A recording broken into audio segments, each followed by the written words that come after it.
Warning! The Stone Age Gamer podcast includes a lot of bad language. Cover your motherfucking ears.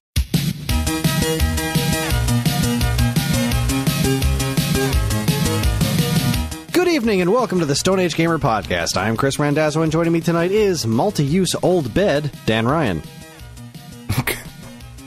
What are the uses that I have? Many. They are legion. Plethora. It's week 3 of our Not-E3 season coverage featuring the Nintendo Direct, LRG3, and Sunsoft is back 5. Did the season finish with a bang or a whimper? Save the Bubsy for last because the Stone Age Gamer podcast starts now.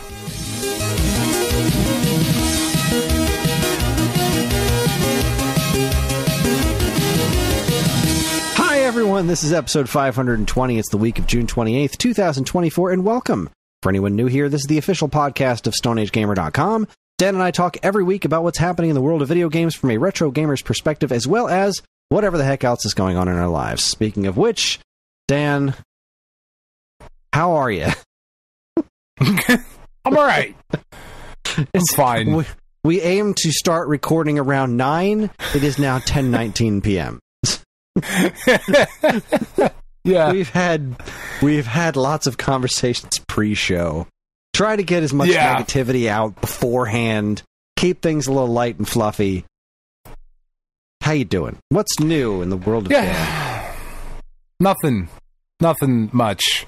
I built some risers for my action figures today. Fucking nerd. Yeah, I know. It's just they were. I just couldn't see them well enough, and I know it's bad. It's bad in here. Not only so, I built some risers because I had these really nice shelves that Tiff got for me, but I have so many figures in my collection, and there's more coming. Like, it's certainly a much slower pace now than it has been. Like, there was a Marvel Legends thing. They do them like every couple of months where they're like, here's a bunch of shit coming out, and I was like, ooh, I want one of those. You know, like they showed off a Lilith figure, and I was like, oh, that's fucking cool. Like, I love the Spirits of Vengeance stuff and the stuff that they did, the Rise of the Midnight Suns, and like that whole storyline back in the 90s. Like, I'm fucking super into that. So I was like, all right, you know, I like Lilith. There's really not a ton of other stuff that I need. Like, NECA is still doing really good stuff, but I have all of the Universal monsters that I want. The only thing that's coming out from NECA soon that I know of anyway is they're doing a Vincent Price figure, and that's fucking awesome. Like, I love Vincent Price. He will go well with all of the movie maniacs and horror figures and monsters and all of that stuff. It'll look really nice next to Elvira. I'm looking over at my shelf right now. But, like, there's like that and a Hannibal Lecter coming out. And then other than that, there's not a ton of stuff that I can find that I want. That's been the most frustrating part of being like an action figure collector, or just like a figure collector, is that the distribution on toys fucking sucks. It sucks. There are within like a half-hour radius from me, there are 5 or 6 Walmarts, 5 or 6 Targets, right? And I've gone to all of them frequently.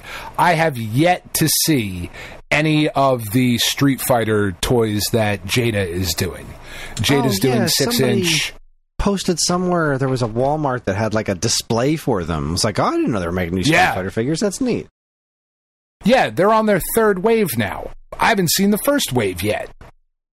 Like, they just haven't shown up around here, or if they have, they've sold out immediately. Like, which is possible, I suppose, but I haven't even seen fucking shelf tags for them, you know. And like, when I go into the Walmart to look at the toy section or the Target or whatever, it's the same shit always. And like, there's no new shelf tags, there's no fucking nothing. So I've been looking for those Street Fighter figures.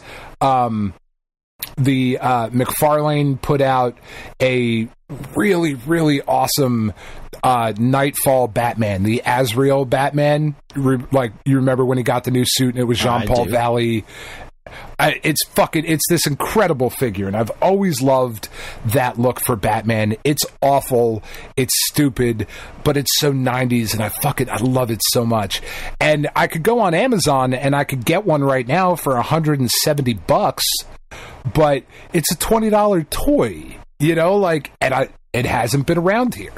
Just hasn't shown up in South Jersey. And they were also doing a Masters of the Universe and Teenage Mutant Ninja Turtles crossover. I heard about that. And it's so dumb. I love it. I don't want any of them other than the Casey Jones. It's the only one I'm looking for. Who is Casey Jones crossed over with? It's kind of Man-at-Arms-esque, but also like samurai and also kind of Fisto. Like, he's got a couple different elements that, like, he's just got big weapons and shit. It looks fucking awesome. It's Casey Jones in a classic Masters of the Universe style body. It's fucking dope. I want it. Can't find it. Can't fucking find it anywhere. I found a shit ton of Krang. That's the one I've seen. I haven't seen literally any of the other ones. I haven't seen the fucking Mikey as He-Man. I haven't seen any of the other shit. Just fucking Krang. Like, all right. You know, at least like with video games, if a game is coming out, like, you know what day it's coming out. You know when the store is going to get it. And the store is going to get it, not an assortment of it, you know? Right. Where not, we're not going to get a box that has like 3 of one game, 3 of another, and maybe 1 of this other one. Like, they just don't do that. Yeah. You know, so being a toy collector is quite frustrating. I could pre-order all of this shit. Like, I know that there is a solution to my problem of pre-ordering stuff on, like, Big Bad Toy Store, Entertainment Earth, or whatever. But that I just don't like collecting that way. You know what I mean? Like, I don't like doing that. I don't like, I unlocked it with my credit card. You know, like that. It's just not as fun for me. Yeah, there's just kind of a different feeling about going into the store and getting the thing. But I know a couple other toy collectors, and I don't know the details, but I feel like doesn't that come with its own set of headaches with toy pre-orders? Oh, sure. Like, isn't there always like, I pre-ordered this one, but then my pre-order got canceled because they oversold them or something like that? They oversold them, they didn't get enough, or you have to pre-order the entire wave, right. You know? And, like, I don't want to drop $160 on a whole wave. I want a figure from here. And then, like, I could get the whole wave, and then I could sell the rest of it. And I'm just not... Like, I don't want to fucking do that fucking shit. Work. I've been sitting here. I have a sealed copy of Super Mario Brothers. I don't need a sealed copy of Super Mario Brothers. I want just a complete in-box copy of it. I bought the sealed one on a lark because it was a joke. It was $5 at Toys R Us when I bought it. Now it's worth a whole butt ton of money. But I don't necessarily need it. I could use that money, but I don't want to not have a complete in-box copy of Super Mario Brothers. So, like, yes, I could sell that and then buy a complete in-box copy of Super Mario Brothers and then have the extra money, but then I would have to go through the process of selling it and valuing it, and that's just so much extra work. It's just a pain in the ass. It's like, well, you know what? I'll just let it sit there then. It's a pain in the ass. Work. It sucks. A couple of years ago, I bought a complete in-box copy of Bubsy for Jaguar for a very good price. And I was like, well, now I can sell my loose copy of Bubsy for Jaguar. $2. Better have been the fucking price. No, it wasn't, and I have plenty of shame about that. But no, I needed my complete copy, my complete Bubsy collection, goddammit. I know. But I have this spare loose cartridge of Bubsy on Jaguar that I still haven't sold, and it's been like 2 years. God, it's been more than 2 years. Who the fuck am I lying to? It's been more than 2 years. I know. It's been a long time. It was at Too Many Games, and it was at a Too Many Games that SAG was at, so I think that was at least 5 years ago now? 5-6 years ago? Yeah. Fuck me running. I wish I was. That's my line. Well, I want to be like you. Oh, that's fair. I wish I was going to go to too many games, but it's too many fucking dollars is what that is. It really fucking is. It's a crazy amount of money to go to that show to then spend more money. Yeah, like it's spending a lot. that much money to get through the doors. Like, I don't necessarily want to wait in line and meet celebrities or anything. I just want to go and look at the games. Not interested. And maybe buy one or two cheap things. I miss our panel. That was fun. It was fun. Those were the days. Those were the days.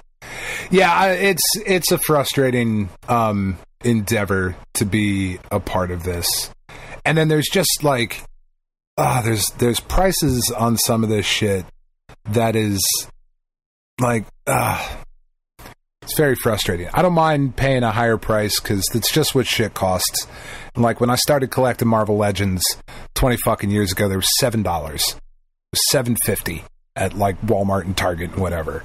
And they're $25 a piece now, and they come with less shit, and that's frustrating. But okay, I get it, you know. But I keep looking at all of the movie monsters and Batman and Casey Jones and the Rocketeer, like all of the movie figures I have, and I keep thinking like, man, I really need a Godzilla to go in there. But to get a Godzilla that's not also 6 to 7 inches tall is prohibitively expensive. Like we're talking like $300-$400 to get one, and like I don't need it that bad. You know, I would like it. I don't need it that bad.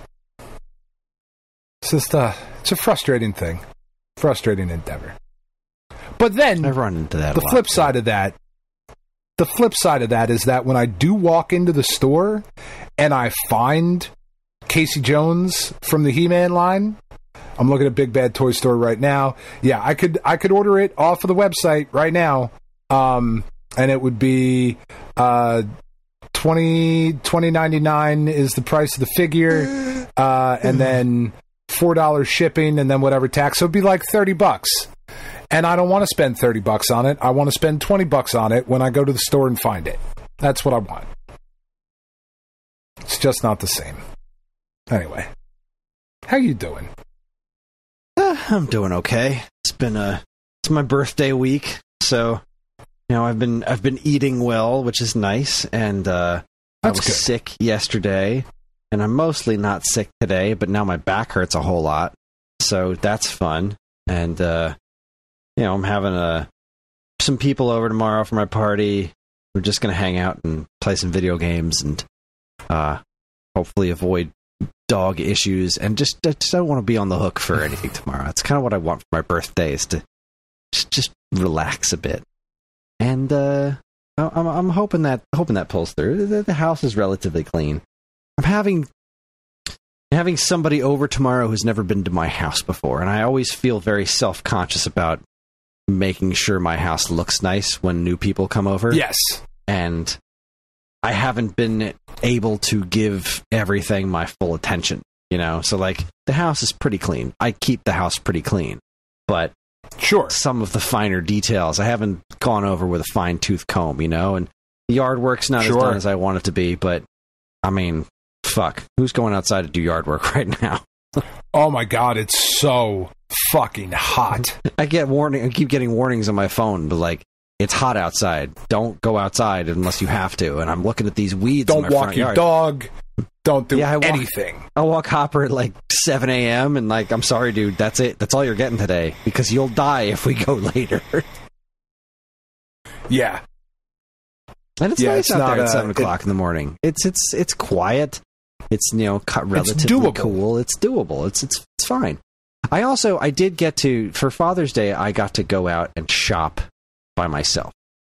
Now, I'm not a big shopping guy, generally speaking, but sure, like you were talking about with buying figures, like, I've needed to buy clothes for a while. I also need to do sandals. My sandals died, and I hate wearing socks.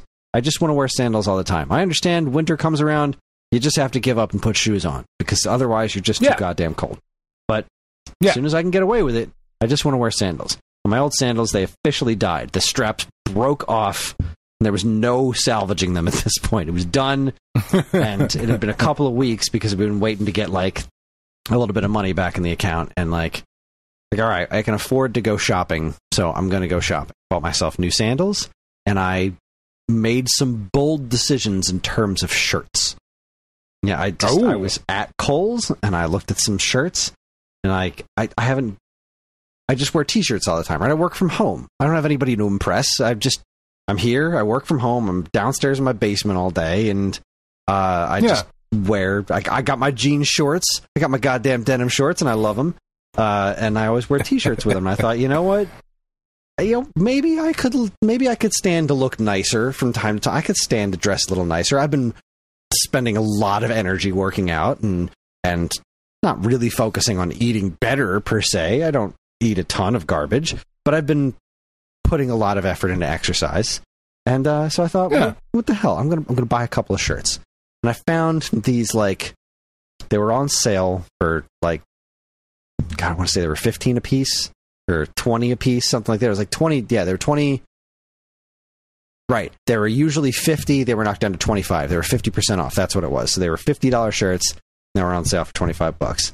I don't think any shirts should be $50, but I don't know enough about textiles to say that with a degree of, like, I don't know how hard it is to make these things, whatever. They had these you know exactly enough about textiles to be able to say no. A shirt should not be $50. It should not I'll be. never spend $50 on a shirt. What are you, fucking crazy? No. But at least these are button downs. No. You know, I'm not spending 20. I don't feel good about spending more than $20 on a t-shirt. I don't even feel great about spending $20 on a t-shirt. T-shirts should be $10, but whatever. I digress. So I bought these. They had these nicer ones that were these like sweat wicking kind of things. They looked just like the regular shirts, but I went and tried one on. I was like, oh my God, this is amazing. I must have this. But they didn't have any in my size. Nothing. Of course not. They had 3X, and I was like, this is super comfortable, but it looks absolutely ridiculous on me. I cannot buy this. And like, no, you have never been a 3X. I just can't. Chris. Well, that's not entirely true. You go to Old Navy, buy their t-shirts, I'm a 3X, and even that's tight on me. It's like, really? What's wrong with Old Navy clothes? Are so designed for skinny people. It's ridiculous. I'm not fat. I'm not that. I'm a little overweight, but I'm not like fat. But I swear to God, I buy normal. Anywhere else I would buy an XL or an XL. It's like a 3XL at Old Navy, and it's like still the arms are super duper tight, and it just barely fits around my stomach. Like, what is wrong with this place for young skinny people? I am not young or skinny. God damn it! But anyway, the 3X is way too big. I like to go 2X. That's my comfort zone. I can pull off an XL, but I don't like the way it feels. Sure. My wife says that I look better in XLs, but I don't like the way that feels, and comfort is paramount. I refuse to suffer for fashion. So I went with the regular, non-fancy sweat-wicking things that were still very comfortable. And one of them was white with flamingos on it. They're like kind of like Hawaiian shirts almost. So it's all white with flamingos on it, and the other one was this like dark blue with like leaf patterns on it. Kind of sort of Hawaiian shirtish, both of them. It was a bold move for me. I haven't worn button-down Hawaiian shirts in a very long time, but I was feeling stylish. I'm feeling fancy, and I decided to make that play and get myself some fancy stuff. And I almost bought new underwear, but underwear got really expensive too. It did. It really has. Karen bought me for Christmas. She bought me like 4 new pairs of boxers. She was like, "I noticed you could use new boxers." I was like, "Really? I didn't notice." Because when I fold my laundry, I just pick it up and I fold it. I don't really inspect it. But one day, not that, but a few your weeks balls ago, had escapade? not quite. But I went to like pick one of the pairs up, and like just the way I looked at it, the middle part was sheer. There was like 3 threads holding it together. It was basically being held together with a prayer. And it's like, oh, this must be an outlier. So I kept looking at all of my boxers like, oh, wow, this is borderline lingerie. I should probably do something about this. So I she got me these boxers at Old Navy, and I thought they were quite nice. So I went to Old Navy, and they were sold out of all boxers in my size. Because what the fuck? Life is not fair, Chris. It's not fair. I just want comfortable underwear, but... Stop wearing it. Just stop wearing it. It's the most comfortable underwear you will ever wear is when it's not there. Just free ball about the place. I don't want my junk rubbing against the inside of denim shorts. That doesn't sound comfortable. That doesn't sound like a good time. That was the fucking mistake with the jorts. I tried to tell you. You don't fucking listen to me. Well, what kind of shorts do you recommend I wear that would be comfortable without underwear? I am currently wearing a pair of athletic, like, Reebok fucking dry fit or whatever the fuck they call it shorts. I would imagine these would feel wonderful if I were also not wearing boxer briefs underneath. Sweatpants shorts, feel like that would be just a right good old time. So stylistically in terms of style, you are saying that sweatpants shorts are acceptable, but denim shorts are not. Yes. 100%. I've had this pair of sweatpants shorts for like the last 15 years. They got a big fucking koi fish down one side. They're fucking dope. They're like the coolest fucking shorts I've ever owned. And if you put a koi fish on some fucking jorts, you should be shot. Just taken out back and shot. With like a BB gun, obviously, not like real bullets or anything, clearly. Like rubber bullets. But we're not monsters. Still, you should feel it. You should be upset with your decision and made to regret your choices in life.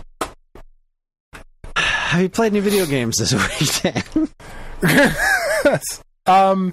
Man, just the same old shit.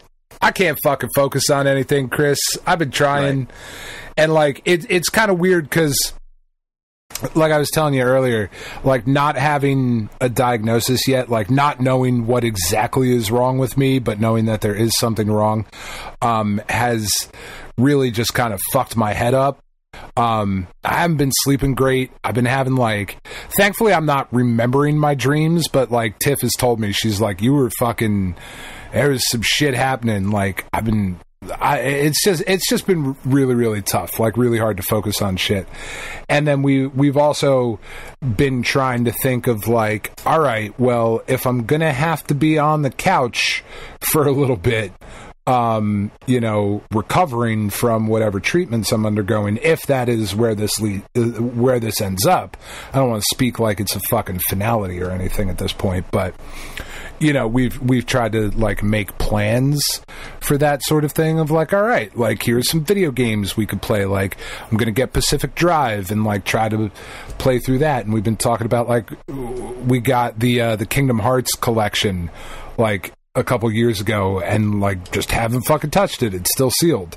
So like maybe we'll jump into that, And it's kind of bummed me out. Like a bunch of the games that are coming out, I was like, oh, that new G.I. Joe fucking beat 'em up. That looks awesome. That would be so fun to play with my family while I'm fucking sitting here on the couch. Nope. Not playing that one. Toxic Avengers. Yep. Nope. Not playing that one. Like, well, fuck. Wait, why aren't you playing this? So no, because they're not coming out until like later this year. Right. If anything is going to happen with me here, like if there's going to be anything like fucking super serious, it's going to happen in the next 2 weeks. So my July is looking pretty shit right now. It's looking pretty bad. And there's like none of that kind of stuff is coming out. So we're like, maybe we'll jump into like an RPG or, like something like Pacific Drive or whatever that I can go pick up. So in the meantime, it's just pad, snap, baseball. I let my fucking PlayStation Plus subscription lapse because I was like, I don't want to, like the bill was coming up again. And I was like, hey, it's like $140 or some shit like that for the year. It's like, and there's value there, but So, like, I can't even jump back into to Animal Well or whatever because that was on the PlayStation Plus. So I might go for, like, the lower tier. I don't know. We'll see. We'll figure it out. It's just really hard to focus on anything.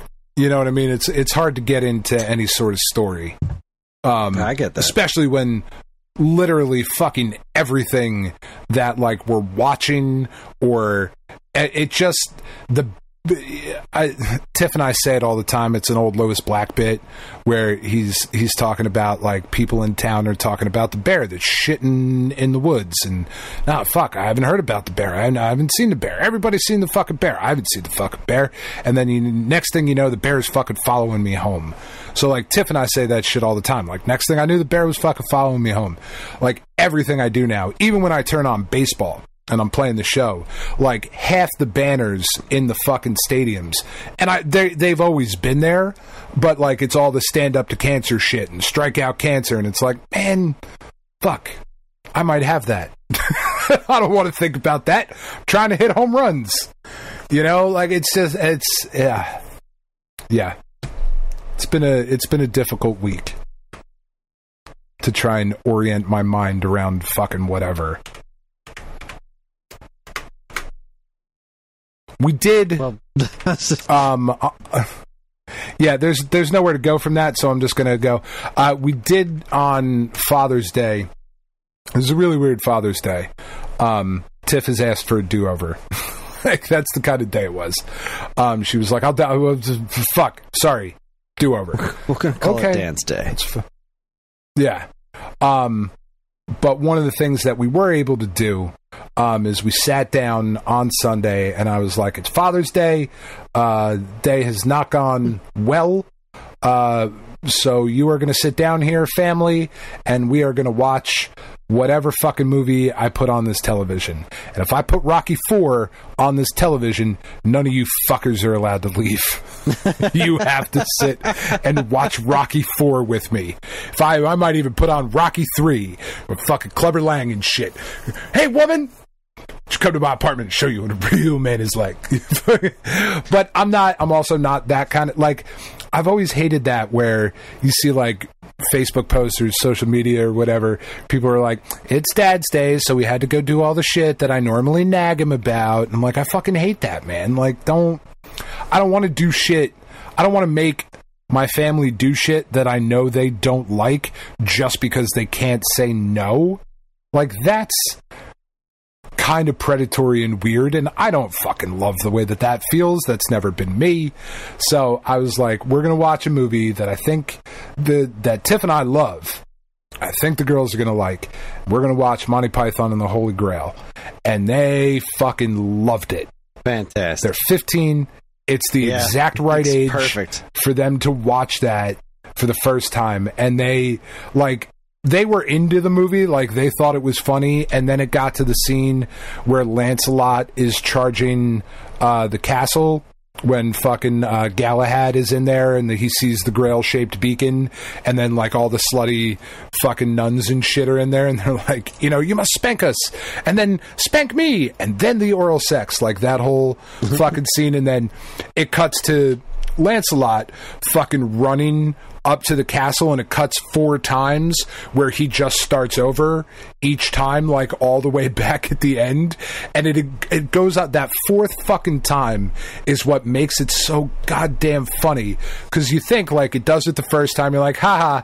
2nd time it's a little funnier, 3rd time you're like, alright, 4th time it's hysterical, and then right after the 4th time he's instantly at the fucking castle gates and goes, ha-ha, and fucking starts stabbing everybody, and, like, he kills half the wedding party, and the kids fucking lost their minds. They thought that was the funniest goddamn thing, and then when they get arrested, spoilers, when they get arrested at the end, sorry.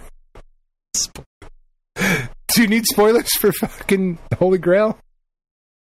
I don't know, if you haven't seen that movie, like, literally what the fuck is wrong with you? And they got arrested at the end. They were like, what is fucking happening? This is absurd. And I was like, well, yeah. And they were like, oh my God, that was so funny. And I was like, oh, if you think that's funny, let me tell you about fucking Monty Python and the shit they did on their show and the Ministry of Silly Walks. And they were like, all right, well, that sounds funny. Show us the Ministry of Silly Walks. So then we watched a couple YouTube clips of that and the fucking Spanish Inquisition. I was like, this is going very well. And I'm very happy about that. Oh, that's marvelous. What more could you want out of a Father's Day than that? I spent most of it alone. It's kind of weird. Anyway. Yeah, that was like, I felt a little weird about that when I went shopping on Father's Day. I was like, I know like it's supposed to be a day where I spend time with my family, but like what I really wanted was to be able to go do this thing for myself. To get away from my family. Well, without the guilt of knowing that if I do this for myself, it's taking time away from other people's needs. Like, that's why I keep putting off doing this thing to take care of myself, to get clothes and sandals. Yeah. Like, I won't go do that because it's like, well, I'll take the kids with me maybe, and that will just turn into a giant fucking nightmare, and them wanting toys, and I just want to go and find clothes for an hour or two, like that, and I want to do that without the guilt of, well, I'm leaving you alone with everyone. You have a yes day, whatever you need. That if that's what you want to do, then that's what we're going to do. And I did make a huge mistake by saying yes to my sister wanted to have Karen wanted to know what I wanted for dinner Father's Day. Like, gee, I don't know. Like, there's so much food that I want at all times because I'm always hungry. Love it. But my sister was like, her husband was like, I'm going to go to this Henry's Hot's barbecue place. They make really good barbecue, and we were gonna get that stuff and go to your parents' house. And I was like, barbecue sounds good. Like, I could go for a big fucking plate of brisket or something like that. That sounds marvelous. Yeah. I was like, all right, that sounds good. And I was blinded by the barbecue, not remembering who was in charge of this entire situation. Now, this is Father's Day at a barbecue place that's like 30, 40 minutes away from where my sister lives. And there was also a car show happening at the barbecue place. Oh, good. Now, my natural inclination... That seems right up your alley. I know how much you love a car show. Well, no, we weren't going there. We were going to my parents' house. They were going to go pick up the food and bring it back to us. Oh, right. Okay. That's what made this enticing. I'm not going all the way fucking out there. The barbecue's not that good. So it's pretty good, but they got our order the day before, right? This is what everyone wants the day before. So my natural thought process is they're going to order this food ahead of time, and then they're going to leave to go pick it up at 4. And theoretically be back at my parents' around 5. They didn't. That sounds great. They didn't order the food until 4 o'clock that day. Oh, okay. So that's not great. We didn't get dinner. We were supposed to have dinner at 5, so we got there around 5. We didn't have dinner till like 7:30. Yeah, that tracks. Fries were all cold and nasty. The food was otherwise delicious. At least mine was. My mom's was like, this is fine. My dad wasn't all that thrilled with his either. See, Tiff did make me... It was a mess. It was an absolute mess. She did make my favorite thing. Which is? Go ahead, yeah. She made you porn? What was... Yeah. Yep. It was great. It was awesome. Just bunch of porn right on a plate. Big plate of porn. No. Big old plate of porn. And all the weird shit, too, that you normally don't get. But it's Father's Day, so we have to. She went online, went to the library, printed it all out.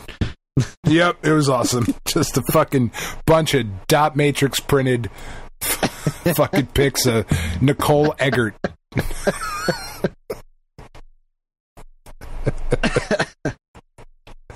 Man, what did she make? Indian chicken curry. which is okay. My favorite fucking thing. Very love it. My favorite. Love it so much. And the way Tiff makes it, it's just, oh god, it's tits. It's the best. And I get it a couple times a year, and I want it always.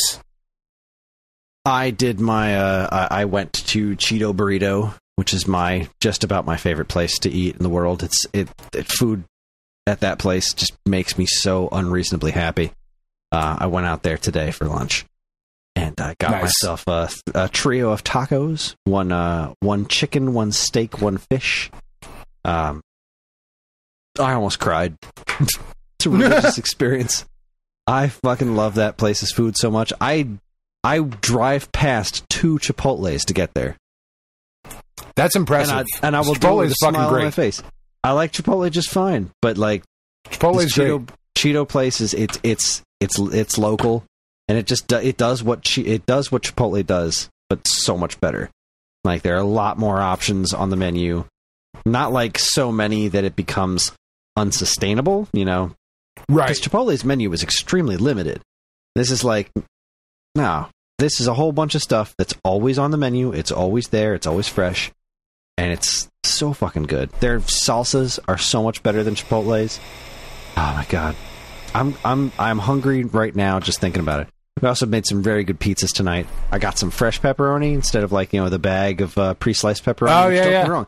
I love the bag of Hormel pre-sliced pepperoni. Oh I love that shit. But every now and then, I just want to get a stick of pepperoni and just chop that into little bits. Oh my god, shit was so good. And then we made my seafood pizza with shrimp. Instead of pizza sauce, it's a garlic sauce. I got some great tomatoes. Diced that up. Oh my god, it was so good. So I've been eating well. That's awesome. And I think tomorrow morning for my birthday, there's going to be some sort of donut situation for breakfast. Ooh. Yeah, I said I wanted donuts at some point, and apparently that's going to be the situation. Donuts. She's making me blueberry pancakes on Sunday morning, which I am thrilled about. And then we're gonna grill and stuff for my birthday tomorrow. I'm gonna grill some bratwursts. Good. That's awesome. Love me a good bratwurst. Fuck. You are really fucking into food. I love food so much. Like when I finished my 3rd slice of pizza tonight, I was like, God, I wish I had a bigger stomach because I would eat 4 more slices of pizza right now. If I did, I'd know that I would be like stopping the show to go upstairs for explosive diarrhea, so I didn't do that. Sure. I thought of you instead of eating more pizza. Where am I going? Seriously, I'll just sit here, have the piece of pizza. I wake up in the morning thinking about food. When I go to bed at night, I am thinking about what I'm gonna like. What am I gonna eat tomorrow? What's the plan? Not me. I love eating so much. I am so annoyed at the fact that I have to fucking eat in the morning. It drives me crazy. I've been making smoothies all week because that's what I'm going to be doing. I think, again, this is another like prepping kind of thing of like, let me try to figure out some smoothies because I'm probably not going to want to eat, but I'm going to have to. Eating is important for staying alive. I've heard that. Yeah. No, that's the rumor. It's one of these newfangled things that like the Google AI is coming up when you like the Google word your on the symptoms. streets. What like, the kids are saying. Did you eat, asshole? Jeet. That's right. Did you eat, asshole? Not today. I can't focus. Not never, but not today. Don't want to be going down there. You don't making poor decisions. You got to focus. That's right. Make sure you don't get pink eye. Anyway. Jesus. Oh, we've all been there. Really should be called stink eye. What are you going to do? To get pink eye. I was tossing a salad the other week, and anyway. Pink eye from the stink eye. Oh, God. Anyway, so fucking making smoothies and shit. God damn it, werewolf just Wolfman just fell over. Fucking prick. I gotta go fix him. I got making stuff to make breakfast burritos all of next week, and I'm really excited about it. Oh god, that sounds terrible. That sounds great for dinner, but like when I get up at 6:30 or 7 in the morning and like shoving a breakfast burrito in my face, like oh god, fuck. Yeah, I wake up early when I do breakfast burritos so that I can, cook them properly, and I do, big ass tortilla. I do some black beans mixed in with my scrambled eggs with pico de gallo, a hash brown. I'll lay it on a hash brown, 2 strips of bacon. Sure. And then the bacon, then the eggs with pico and black beans mixed in, and then cheddar cheese. And then I take the whole thing and I slap it on my griddle and I grill it up. And it's fucking delicious. I mean, that sounds awesome for dinner. God, it's so good. That sounds great. Sounds fucking great. I like coffee for breakfast. That's what I like. Give me a cup of coffee. I'll fucking eat later. It'll be fine. I'll eat when I'm dead. Anyway, video games. Let's see. What have you been playing? I got through the first... I finished Mega Man 4 today on NSO, the Game Boy ones. I think so far 3 has been the low point for me. I really don't love 3. Like it's okay, but like the first 2 are super weird. 3 was when they started reusing like the exact type of stage and stage music from the NES versions. It seems like the least inspired. 4, on the other hand, is a cross between 4 and 5 as far as the Robot Masters go, but like the stage layouts are really, really creative. They put a lot of effort into 4. 4 is really freaking good. But of course 5 is the all original one. That's looking forward to starting that next week. So that's been fun. I've been really enjoying playing through the Mega Man games. I after the Yacht Club sale, right? I mentioned that after Yacht Club Presents, a bunch of the stuff was on sale. So I finally bit the bullet and I bought Shovel Knight Dig, and I fucking love it. It's really good. I'm really enjoying it. Like, on principle, I don't love the whole like random level thingy where you have to, sure. All right, we're gonna dive in the hole. You're gonna do all these levels again and see how deep you can go this time. Like, I don't like that in general. But whenever I mentally get myself over that bar and I start playing it, I'm having a fucking ball. Every time I'm down there, like the gameplay, the music, the visuals, I really like that game. It is very, very, very good. So yeah, that's been fun, kind of jumping in and out of that. I played a little bit of the original Shovel Knight again. I, cracked open my Wii U to play that, and that's just such a good game. It's such a good game, and I've been putting off buying it on Switch for a long time because I kickstarted it, so I have all of the DLC and everything on the Wii U, and I've never played any of the bonus not the bonus content, the other campaigns. I played some of Plague Knights, which is basically the same thing as Shovel Knights except with Plague Knight. Then the other ones are all this original content, and I've never played it, and it's like I can't bring myself to do all that stuff on the Wii U, and I should just bite the bullet and buy it on Switch, but I don't know. Then I should probably like buy the physical version. If I'm going to spend money on it again, I should do something like that. But anyway, I'm really enjoying Shovel Knight. What is it called? The Treasure Trove or whatever the fuck. But there's this new version coming out that they mentioned that we talked about last week. So maybe I'll just wait for that. Treasure Trove DX or whatever. I think I'll just wait for that, and that'll be my excuse to buy the whole thing over again, have it be all sexy like, and go from there. What I did not enjoy is another game I bought a couple of weeks ago that was on crazy stupid sale for like $2, I think, and that is that Alex Kidd remake.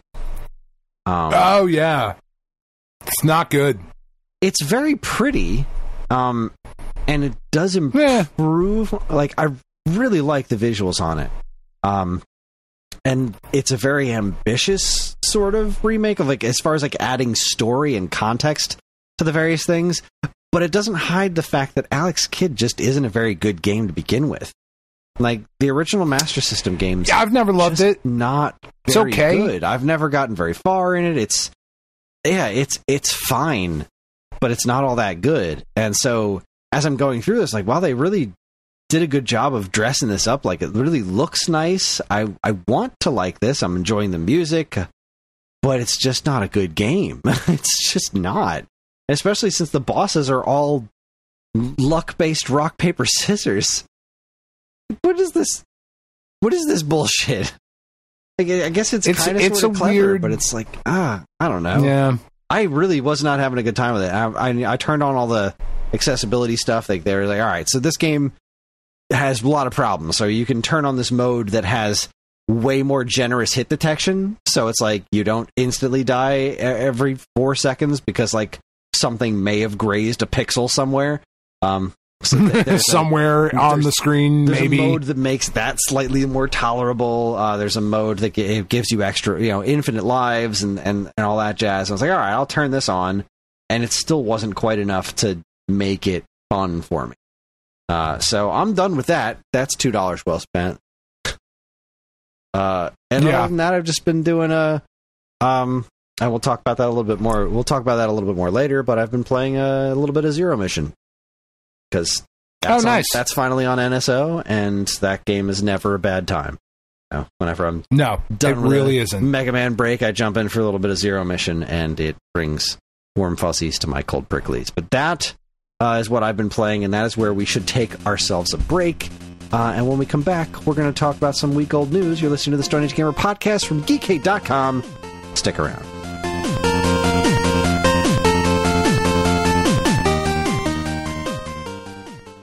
And now here's a quick look at what's new from us and our partners at Geekade.com.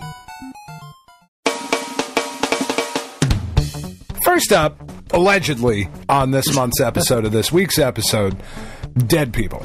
And we all love them, right? Of course we do. Maybe. Who among us hasn't gotten out of bed, walked over to the window, looked outside, and thought to themselves, there is nothing quite like the smell of fresh corpses in the morning? Theoretically. But I digress. Dead people on order this time aren't corpses so much as ghosts and detectives. For Karen's pick, this time around, so they claim, she chose the Sandman spin-off, The Dead Boy Detectives. How well do these dead boys detect? I mean, you could watch the show on Netflix, which you probably should, or listen to Evan, Angie, Karen, and Kris. This week's episode 278, the one we haven't named yet because we haven't recorded it. Right. We did watch the show, though. Okay. I watched How was the show? She watched the first season. I watched the first episode. I thought the first episode was pretty good. I'd watch more of it if we didn't already have like a stack of other things. Also, I doubt the microphone's picking this up, but Popper is asleep on the couch behind me, and he's having some dreams. There's some sleep woofing going on right now. Love that dog. It's a good dog. He's such a good boy. He met a turtle this morning on our walk. Oh, and he it's exciting. Really wanted to Love eat a good it. Turtle. The turtle just kind of like crawled into its shell and sat there and protected itself. And he was just like, "What is that? What is that?" I must have it. He's sniffing it. Then he starts licking it a little bit. Then he tries to take a bite out of it. As I pulled him back, I was like, "No, sir, you will not be eating a turtle today. I love turtles more than you." And I love turtles. That's not true. I love this dog, but I do love turtles, and I was not going to let him eat that turtle. But he really wanted to get it. He really wants to get lots of things. He's a good boy. Sure, he's a dog. He is a dog. And when we go walking in the morning, there's lots of chipmunks and lots of rabbits all over the neighborhood, and he wants all of them. And he can't have them, but he wants them. Anyway, next, did you know that King Arthur has his own world? That is right, the mascot for the famous flower company King Arthur, who probably isn't known for anything else in human history besides being named on various bags of flour. Don't look it up. I'm sure I'm right. He has a world. 100%. Hundo P, as the kids say. Hundo P. What does that mean? Who can you even ask about such a thing? Why, Greg and Joe from the Super NES podcast, that's who. They spent some quality time with the Super NES hidden gem that plays like a cross between worms and lemmings. Learn all about it in the SNES podcast, episode 235, King Arthur's World. Finally, the man that like not even theoretically, like given the opportunity, I think Tiff would leave me for Oliver Platt. We don't talk enough about Oliver Platt. We don't. She fucking loves Oliver Platt. He is a very tall man. According to IMDb, that's the Internet Movie Database, for those of you unawares, he is 6'4". That's a tall drink of Platt. You know what else is special about Oliver Platt? He co-starred in a movie called The Imposters that was written, directed, and stars Stanley motherfucking Tucci. That guy, well, he's only 5'8". So, you know, when you get him and Oliver Platt standing next to one another, comedy is going to ensue. After all, what's funnier than height differences? I would say nothing. Nothing, Chris. You're 100% right. Nothing is funnier than height differences. Unless, of course, you count this comedy movie with both of these fine actors appeared in together. Just how funny is this overlooked gem? Find out in a theater near you. Episode 41, The Imposters. That was a funny-ass movie. I had never heard of it before it was recommended on the show. Never heard of it. It's great. I recommend it. All right. Recommended. Noted. For all this and more from us and our partners, be sure to keep your eyes on geekade.com.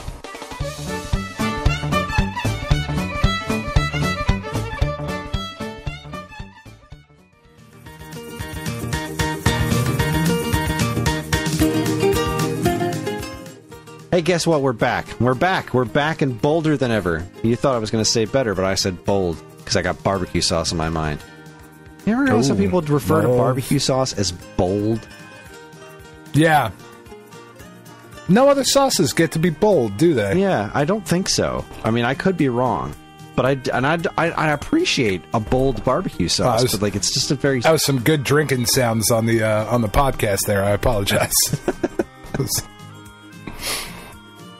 Anyways, let's see. What's new at Stone Age Gamer? Let's talk about what's new at Stone Age Gamer. The Retro Fighters Mantis controllers we talked about a few weeks ago are finally up and live for pre-order right now on the site. Wait, whoa. All right. Did you get them? No. Well, I was just about to say, and we are in week 11 of waiting on Power-Based Minis. I have now taken to sending memes to the person that we are supposed to be getting them from. I just... Very mature.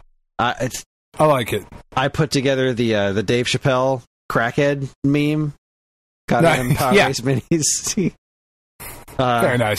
I'm going to send the Bernie one next week. You know, I'm once again asking for Power-Based Minis. That's right. We'll see what happens. Again, we were told that they were coming. And we remain... fresh out. So that it's just so fucking weird. It really is. The difficulty. Just say no. Like, just say they're not coming. Just that sucks. But like, okay. Things. And now there are these other things that we need. And he said they were going to put them in. We'll send them out with those other things. Like, all right. At this point, I don't need the Power-Based Minis. I just want them. Right. But this other thing... Nobody's even going to buy them at this point. This other product we kind of need. Like, we sold out of it. It's something we sell regularly. We need more of those. And I don't understand. Such is life. But that's really all that's been going on Stone Age Gamer this week. That was about it. Not a huge busy week. But it was a busy week in the world of news. But not in the stuff that we're going to talk about. But I was able to find some Not-E3 related news. So it is time for my favorite segment, your favorite segment, everyone's favorite segment. Strap yourselves in for Week Old News. Welcome to Week Old News, where we talk about all the news that was new a week ago. And first up, we have Go Nintendo Reports. Ghoulie Kit, I guess, announces Hall Effect anti-drift sticks for Switch Pro controllers coming later this year. I didn't know drift was a thing on the Pro controllers. So I did not either. Like, I know that all modern analog sticks will get drift if you use them long enough, just because of the way they're made. Like, you know, PS4, Xbox, whatever you're using, they're always going to get them because they don't have these Hall Effect joysticks. And apparently you can now get those for Switch Pro controllers. Or at least you will be able to later this year.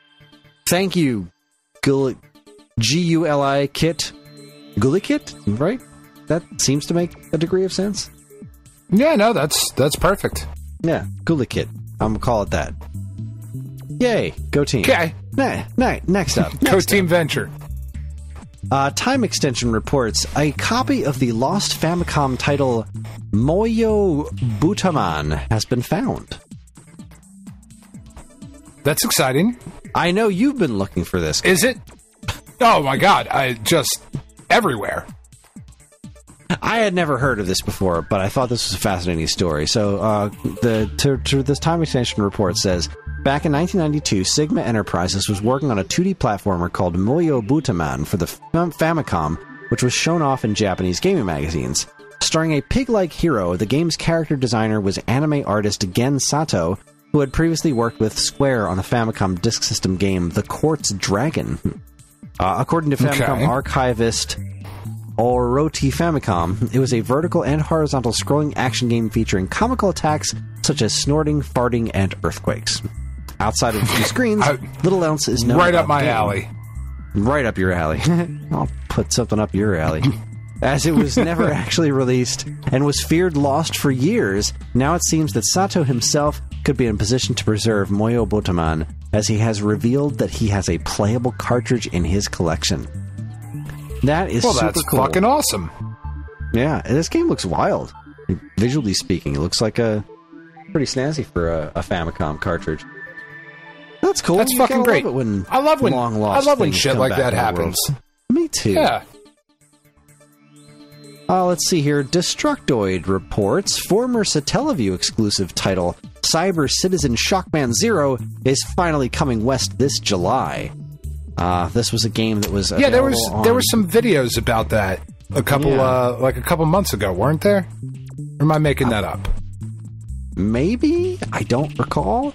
There was a fan translation for this game at one point, but it's part of a series, but this sequel to the series was exclusive to Nintendo's Japan-only Satellaview add-on, and eventually it got pressed to cartridge. When I say eventually, I mean back in 2017 as a boutique release by Columbus Circle. More recently, there was a fan translation last year.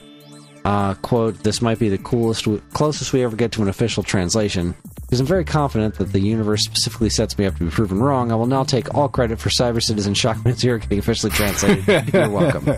That was read from the Zoe Handley of the Destructoid report. So that's pretty cool. Nice. That's awesome. I'm familiar with this series, but again, stuff that's it looks really cool. It does look really cool. I concur. Yeah, I remember seeing a video about it and being like, that looks really fucking dope. I'm into that. Keeping on the similar train, we've got from Push Square, canceled over 10 years ago, PS2-era action game Captain Blood returns on PS5 and PS4, as well as Xbox platforms and Switch. But this is a PlayStation-centric blog where they posted it, so they didn't mention those. But yeah, Captain Blood, I'd never heard of this one. I have no idea what that is. It was a game that was, let's see. If you can remember Captain Blood, a hack-and-slash action game that was originally set to release on the original Xbox all the way back in 2006, then you probably deserve some kind of prize. The title was actually canceled after numerous reworks, but fascinatingly, the full thing was leaked over a decade later, and reportedly it can still be found and downloaded if you go looking for it. Anyway, Captain Blood is coming back. Developer Seawolf Studio is finally officially releasing the game after all this time, and it's promising a combination of the title's original glory and a series of modern improvements for today's gamers. And yes, it still looks very PS2 in a good way. I haven't really watched the trailer. Yeah, I'm looking at screenshots of it now. Boot that up. It looks pretty dope.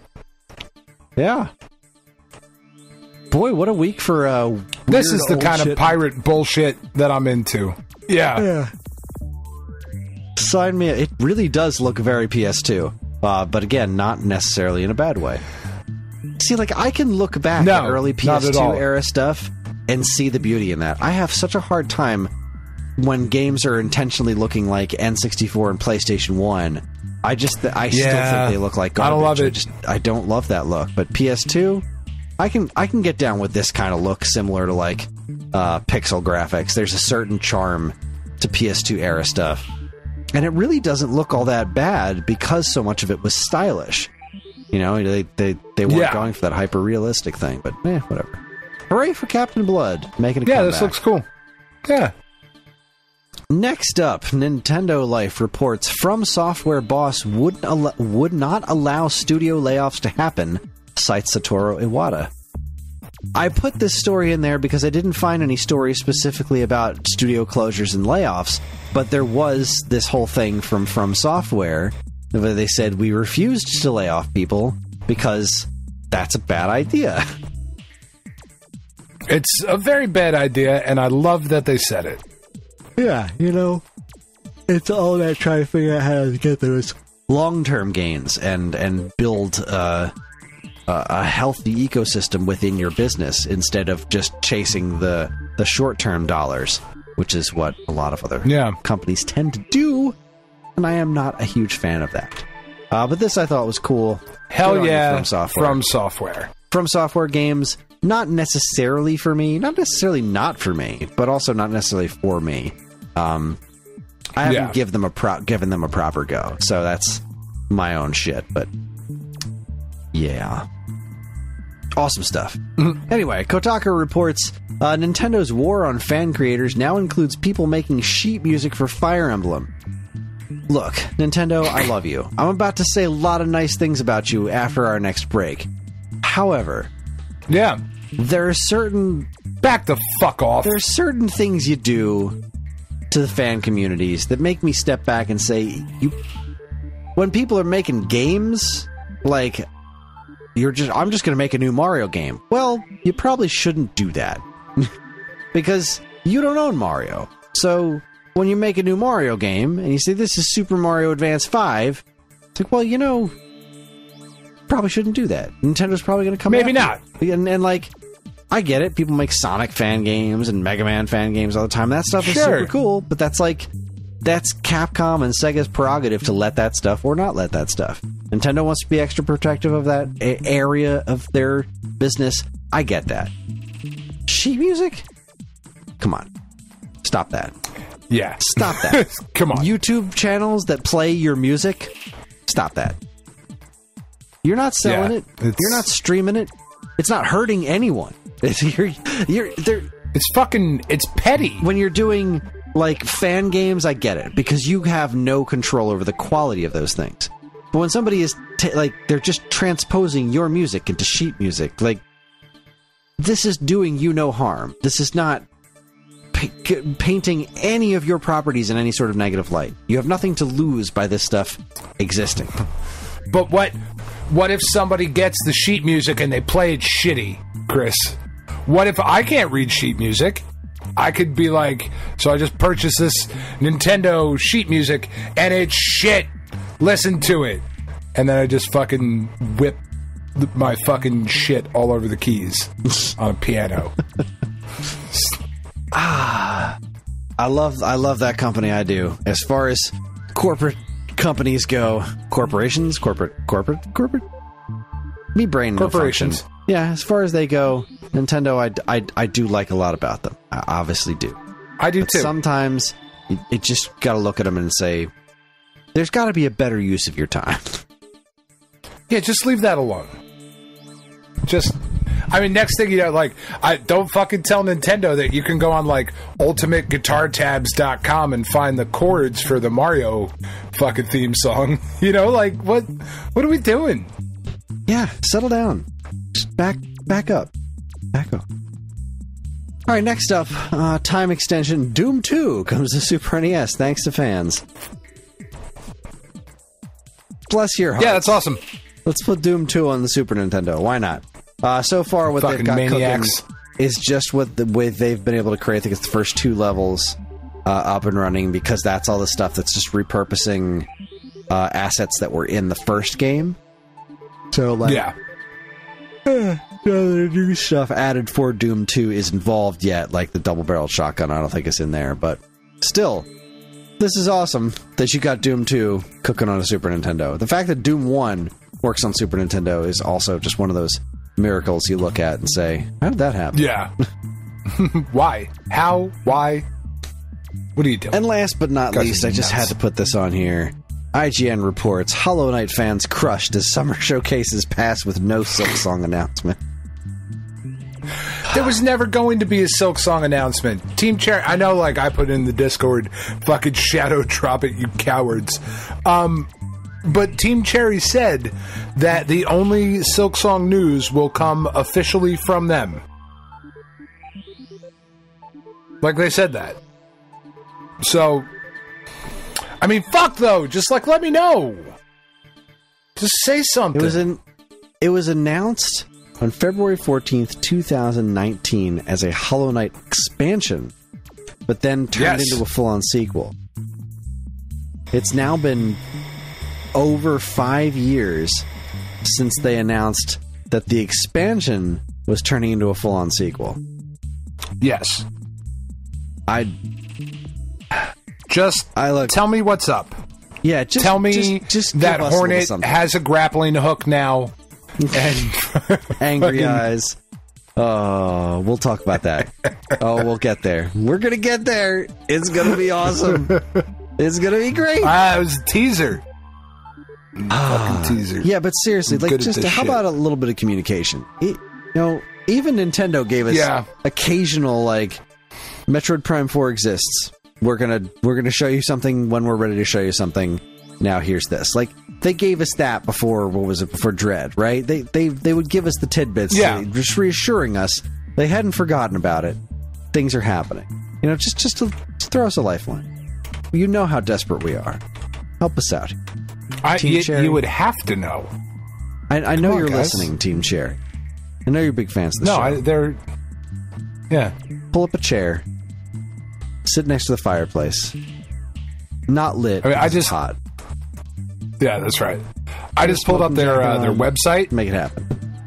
The Team Cherry website and clicked on the blog. Just say LOL?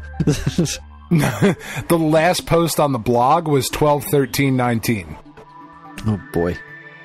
With Christmas close and Team Cherry about to take a few days off, we're going to keep this update as snap sharp as we can. They're Australian, so I guess maybe snap sharp is an Australian thing? Maybe. I don't know. I don't know. I could still wish list the fucking... just tell me. Just tell me it's still coming. You fucking all right. Well, pricks. With that... Don't make me go to Australia. I don't want to go to Australia.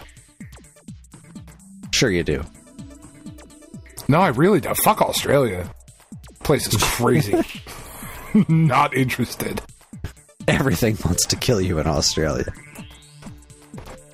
Yes. All right. Well, that's gonna wrap this segment up. A little bit short, but that's fine because a lot of news happened that's going to be talked about in our next segment. So we're going to take another quick break, and when we come back, it is time for the final installment of this year's Not-E3 coverage. I'm very excited. You're listening to the Stone Age Gamer podcast from geekade.com. Stick around.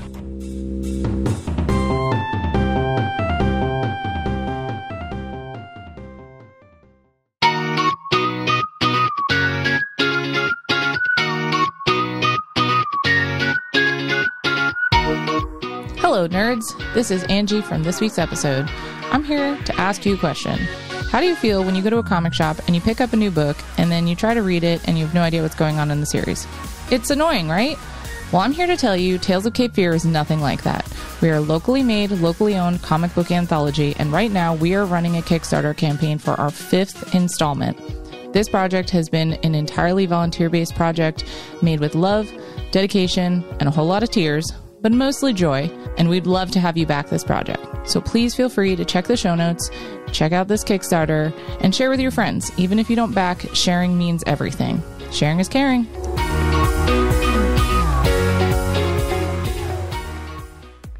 Do you enjoy the Stone Age Gamer podcast and other shows on the Geekade Podcast Network? Do you wish you could listen to them sooner than the regular unwashed masses? Do you wish you could contribute in some way? Well, then you should check out the Geekade Patreon. Yes, the Geekade Patreon is a wonderful and very much appreciated way for you to help us pay the bills and keep our shows running week after week. As a Geekade patron, you'll get a monthly podcast topic schedule and early access to nearly every show on the Geekade Podcast Network, as well as access to a patron-exclusive monthly show called DC's Amazing Movie Time from the creators of the Weekend Rental podcast. So head on over to patreon.com/Geekade and become a loved and appreciated member of the Geekade Patreon team and get early access to shows like the Stone Age Gamer podcast, this week's episode, Turning Tracks, and a whole lot more. See you there.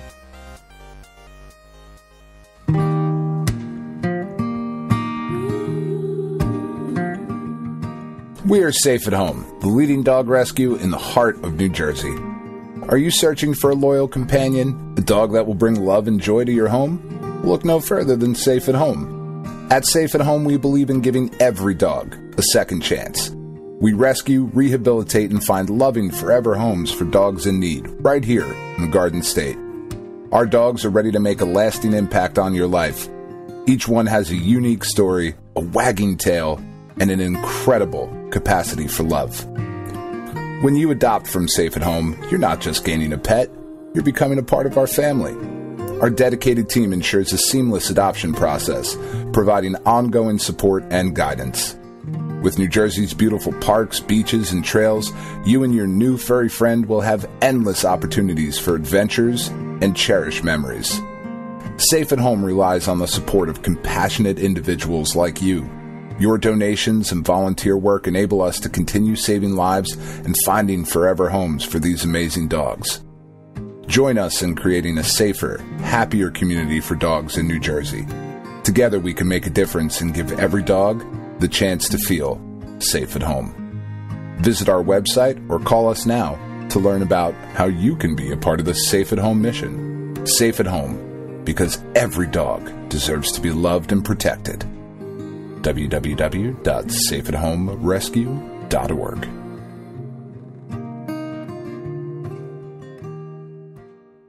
Vestlord is here, clicking and clanging away on the controller for the entertainment of the public. That's right, the premier cyber sports entertainer is back in league with the Electronic Coliseum, where all the cyber sports entertainment happens. The Vestlord is going on a winning spree of likes unknown to get a shot at the coveted Electronic Coliseum Championship. If you want to see if the Vestlord has what it takes, head on over to the show notes for where to find him, or search Vestlord on Twitch or YouTube. Become a fan of the ECC, back the best, cheer for the Vest. See you there.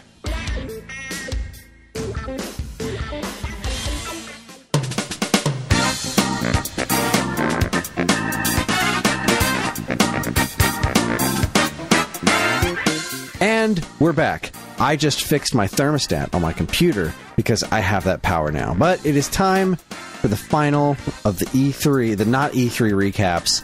I love this stuff. I love this month of goodness. I love these showcases. They make me very happy.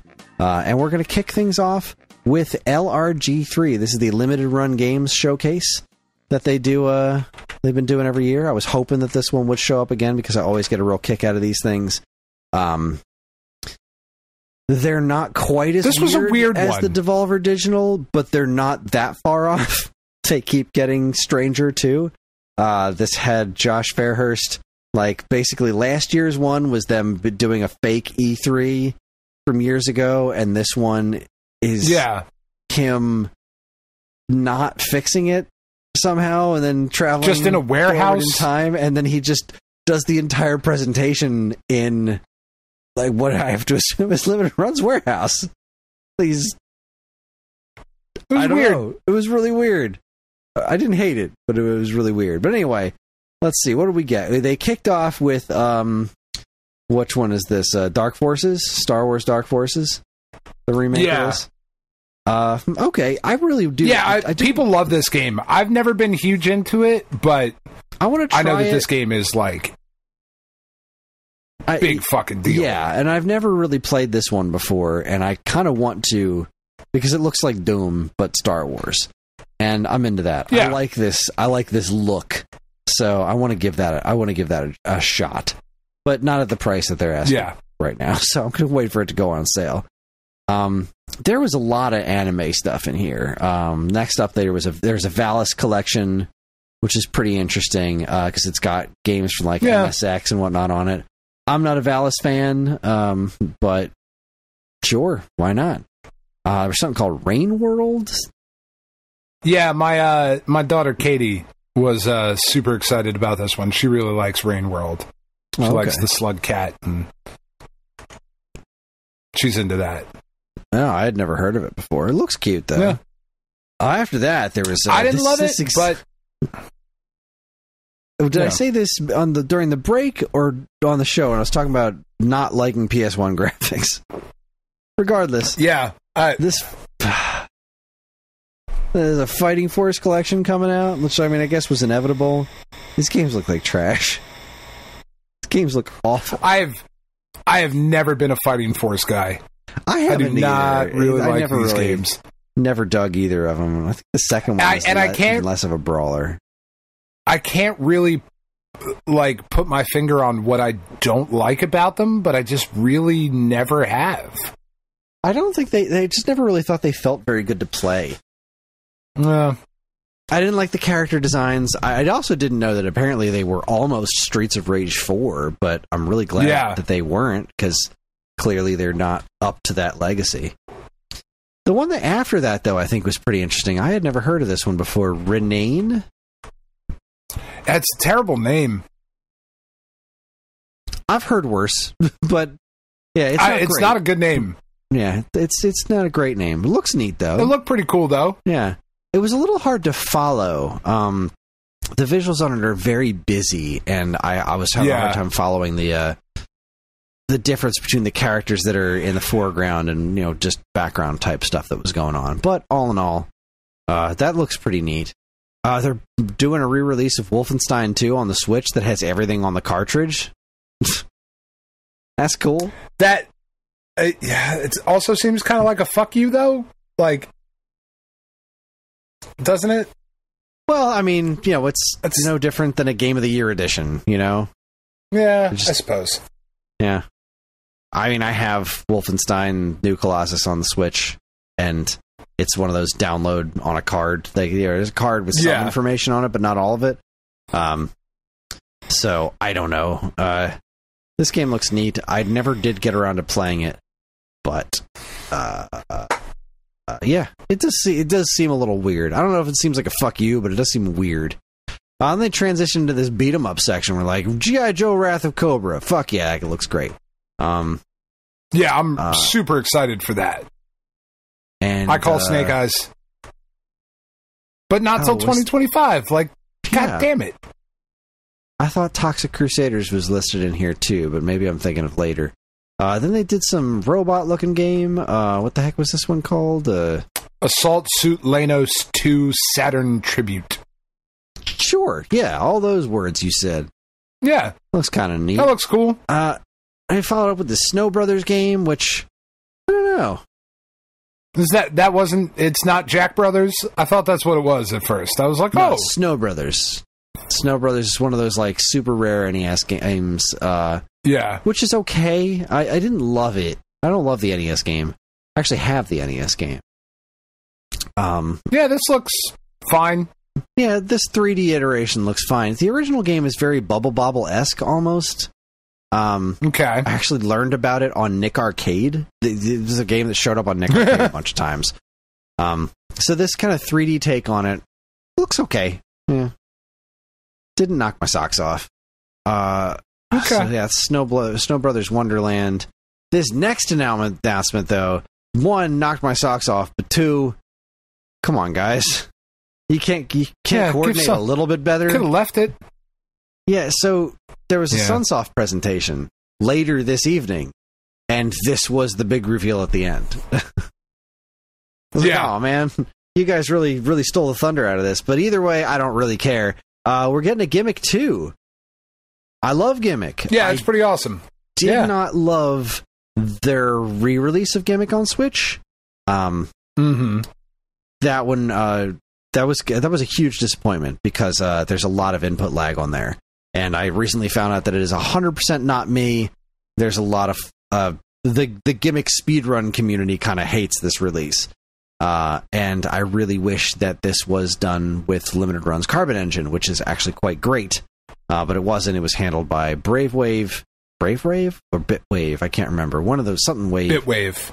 Bitwave, and they are also doing this Gimmick 2, but the Gimmick 2 is going to be worked on from scratch. It's not, an NES engine running into things, so I don't know, I got my fingers crossed it's going to be good, because apparently the Euphoria sequel was really good, which I still haven't gotten around to playing yet, but this, I love Gimmick, I really do, and the little bit of music we heard during the trailer or teaser really was wonderful. Pile on more of this character. Sign me up. I'm super stoked. Big happiness there. Yeah. Not for me, but... Did you understand what this VR game was? Nope. What is that? This has something to do with Dreamcast, apparently, and I don't understand it. I don't either. Yeah. C/VRS, New Dimension. Whatever. It looks neat. Yeah, I guess. Ish. Let's see, Penny's Big Breakaway is getting a physical release. That's cool. The worst kept secret in gaming, the Beyond Good and Evil anniversary, 20th anniversary is getting a physical release. They actually, I read somewhere that they, Ubisoft tweeted this out at 10 o'clock in the morning and then took it down 15 minutes later. It's shit. And this was also leaked on some sort of list a year ago or some shit like that. Guys. Oh, it's such a good game, though. It is such a good game. Maybe we'll get some news on the sequel. Maybe. If we do, I hope they started from scratch, because I hated everything about the sequel that they actually showed us. Was that 10 years ago now? I don't know. Something like that. Was not a fan of that. And following that, though, we got a double hit of Jay and Silent Bob and Toxic Crusaders. You reviewed the Jay and Silent Bob game, right? It is a different one. I reviewed Mall Brawl, which was okay, but that was very 8-bit NES. This does not seem to be that. Yeah, no, it looks fine. I'm really excited about this Toxic Crusaders one. Yeah, that looks great. That looks marvelous. Yeah, I'm super fucking into that, and I'm sad that I don't have it now. Oh, let's see. We're spending a lot of time on this, and there's still a handful of games to get through. Was there anything else that jumped out at you this is really, really exciting to me? I know a lot of folks are excited about Lollipop Chainsaw. Yeah, I'm excited about the Fear Effect thing. I always really liked Fear Effect. I thought Fear Effect was a really cool game. And that got a re-release recently, but it wasn't the original version, right? It was a remaster? Right. Yeah. Lollipop Chainsaw, I think that's fucking awesome that is coming out. And I know, I had mentioned something about it last week, but, for everybody who's complaining about, fucking Joanna Dark having a jawline, here you go. If this is what you want, it's right here. The game's also super tongue-in-cheek and just absurdist and fucking the high school cheerleading outfit she's wearing is the San Romero Knights, after George Romero. This game 100% understands what it is, and that's awesome. That is awesome. The Gex trilogy, I don't think Gex games are very good. I do think it's neat that we're getting both Toomba and Toomba 2. That was a nice little reveal that the second one's also getting the re-release treatment. And then they finished it off. I thought, before we get to that, though, I thought the fucking, what they showed, I'm not super interested in the Rugrats game, but what they showed of it looked fucking gorgeous. The animated version that you can play, I love that both versions are there, the 8-bit style and this really gorgeously animated one, and it just makes me wish that we would get more games that would fucking look like that. I agree. It looks incredible. Yeah, that looks really, really nice. I don't really care about the Rugrats, though. Yeah, I used to like that show when I was younger, but I don't really go back to it. Oh, sure. So. It's just not a game that I need to play. Ninja 5.0, I'm super fucking excited about that. Yeah, I'm glad that's getting a more modern release. Yeah. Yeah. So the big reveal at the end They made it look like GoldenEye again, just like they did with Gex, except now it's fucking Bubsy. There's a Bubsy collection coming, and I am going to buy the shit out of it. Of course you are. Of course I am. How could I not? I have every other Bubsy release. I'm on the hook for this now. Here's the thing. I have some concerns. Just a few. Just a few. The biggest concern is the games that are on. This is called the Perfect Collection. And they didn't say anything about what was going to be in the Perfect Collection in the trailer. But there's a Steam page that exists that has screenshots of Bubsy and Bubsy 2. They look to be the Super NES versions. Bubsy 2 for Game Boy, which is fucking hysterical that's going to be included, and Bubsy 3D for PlayStation 1. Now that leaves, I don't know if we're getting both Super Nintendo and Genesis versions of Bubsy 1 and 2. I also didn't see the ones that concern me the most are the lack of Super Bubsy and Bubsy and Fractured Furry Tales. Super Bubsy being the PC port of the original game with different music and whatnot, and then Fractured Furry Tales being the Jaguar exclusive Bubsy game. If you're gonna have something called the Perfect Collection, you kind of need to have at least all the main entries. So at the very least, you would think so. That Jaguar game's got to be in there, especially because Atari owns Bubsy now. So if the Atari exclusive Bubsy game's the only one that's missing from the collection, that's going to suck. Now, the reason I think those aren't going to be in there is because this is a Carbon Engine project, and Carbon Engine does not currently support Jaguar as far as I know. However, Atari also owns Digital Eclipse. Digital Eclipse has a functioning Jaguar emulation system going on. I feel like there's got to be some way for those companies to work together to get that game in this collection. I am fascinated by this. I feel like that is a lot of thought to put into a Bubsy collection. But that's what's making this so fun to me, is that it does seem like they are putting a lot of thought into this collection. They said they're doing a couple of tweaks to the gameplay to make it not quite so terrible, and to make it not awful. Be some sort of like deep dive into the history of this franchise, which has a pretty fascinating history. How this character is even vaguely relevant is fascinating in and of itself. So that was Limited Run Games, the LRG3 2024. What did you think?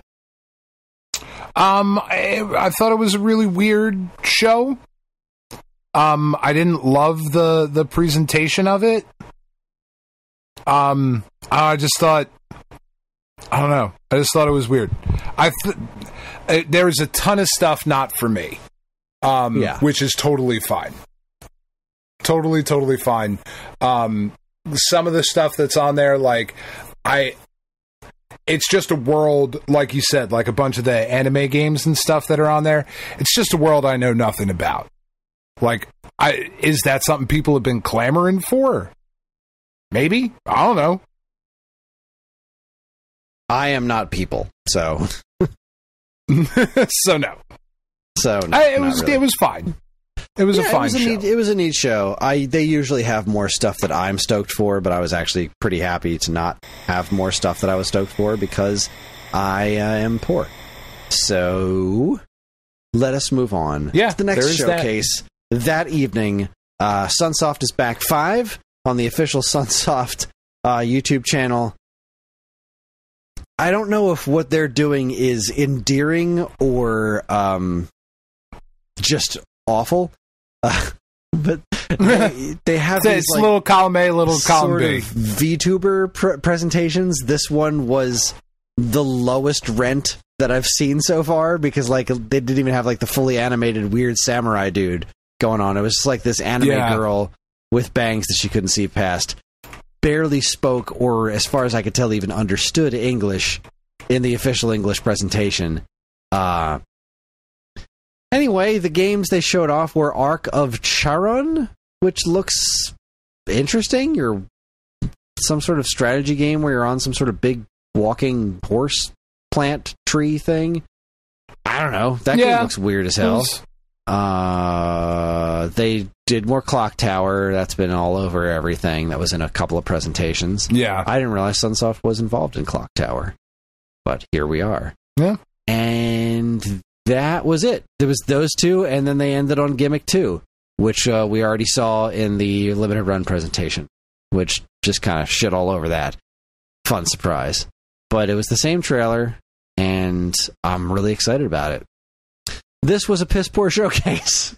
I mean, there was just nothing. Like, what are you doing? You had 3 games. Now, I know we've been complaining about some of these showcases having hundreds of games, but you are way on the wrong side of the spectrum here, guys.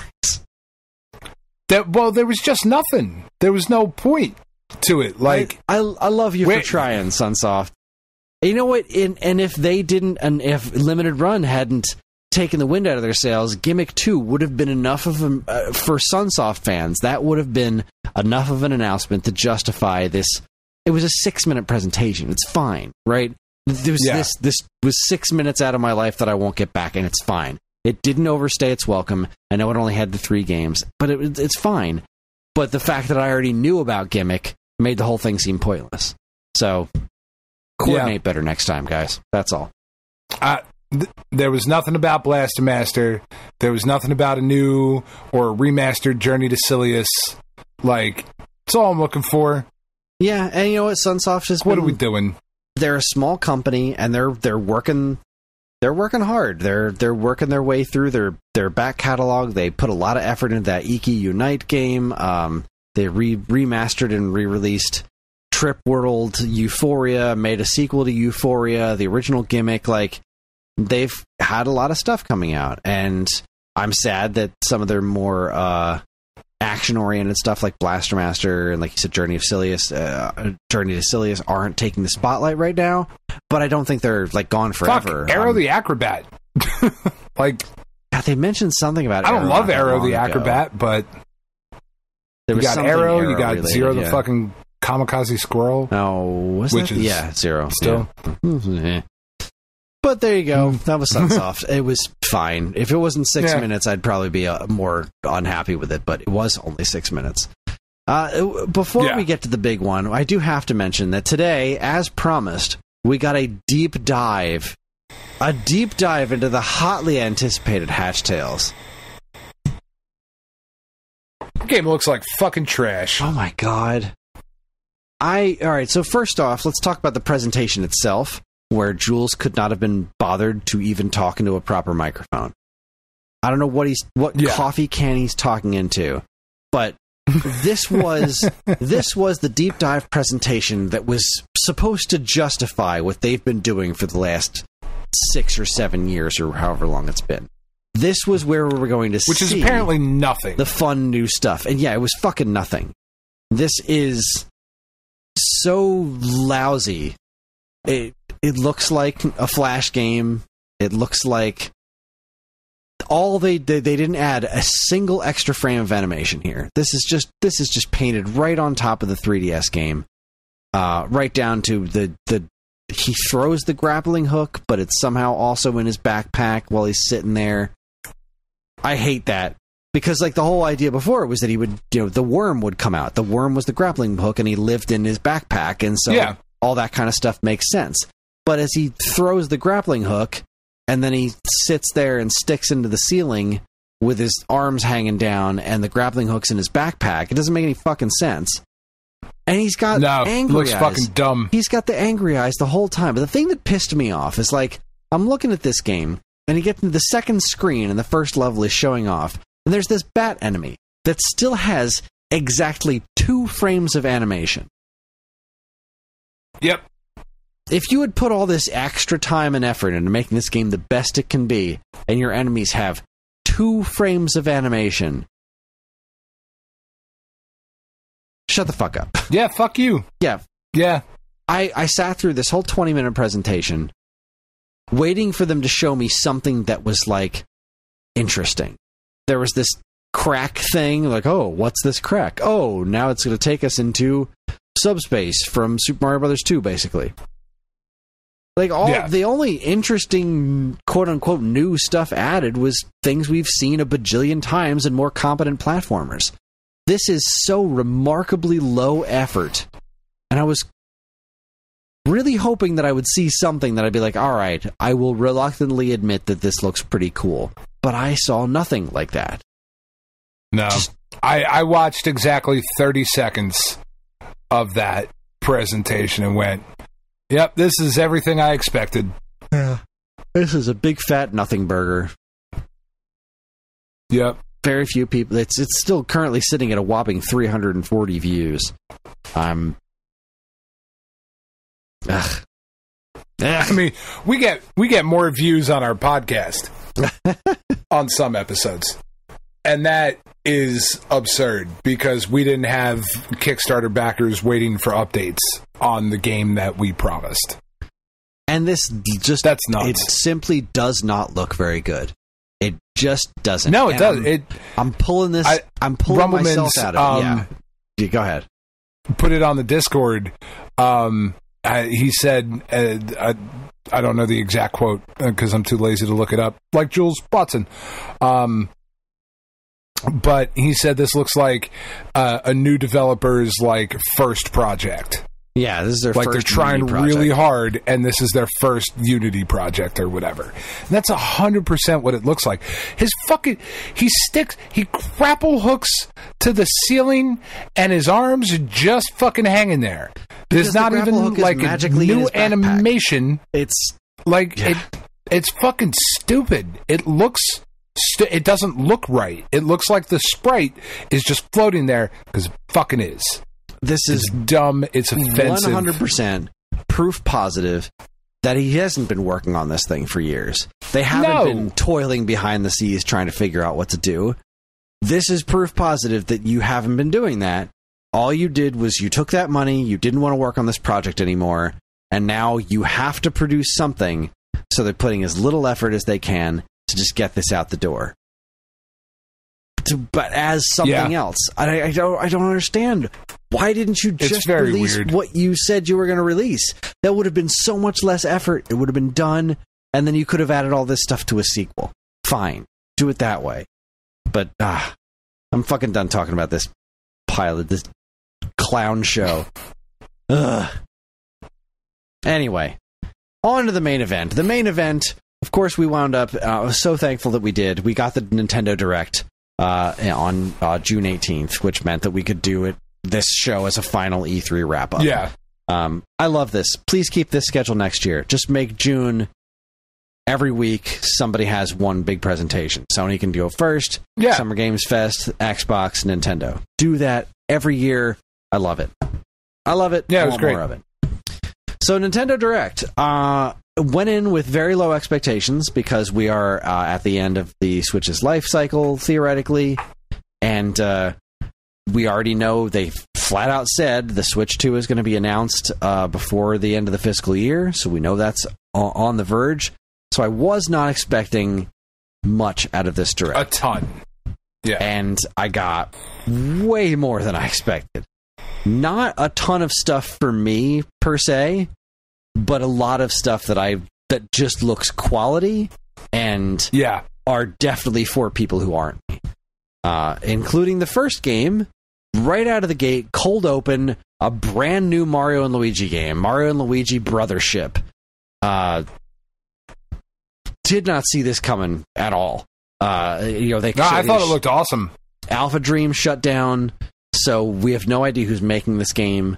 There's rumors floating around that Nintendo hired a bunch of people from Alpha Dream after the studio closed. But this looks great. I thought it looked great. Always wanted to get into the Mario RPG games. The Mario and Luigi RPG games, and they've never really struck a chord with me. I don't know if I'll be giving this one a try, but I'd consider it. I love the look. It's got this really great modern take on the very distinct Mario and Luigi look. And this is a fully 3D new Mario RPG on the Switch. Yeah. This is crazy. Yeah, it's awesome. And it comes out this year, right? Yeah, November 7th. Yeah. Fucking bananas. Yeah, it looks great. So, like, we're already off to a great start, right? We're off to... This is more of a big budget original project than I expected to get out of this Direct already. So, right. Fantastic. We followed up with some more information on the Nintendo World Championships NES Edition, which I am irrationally excited about.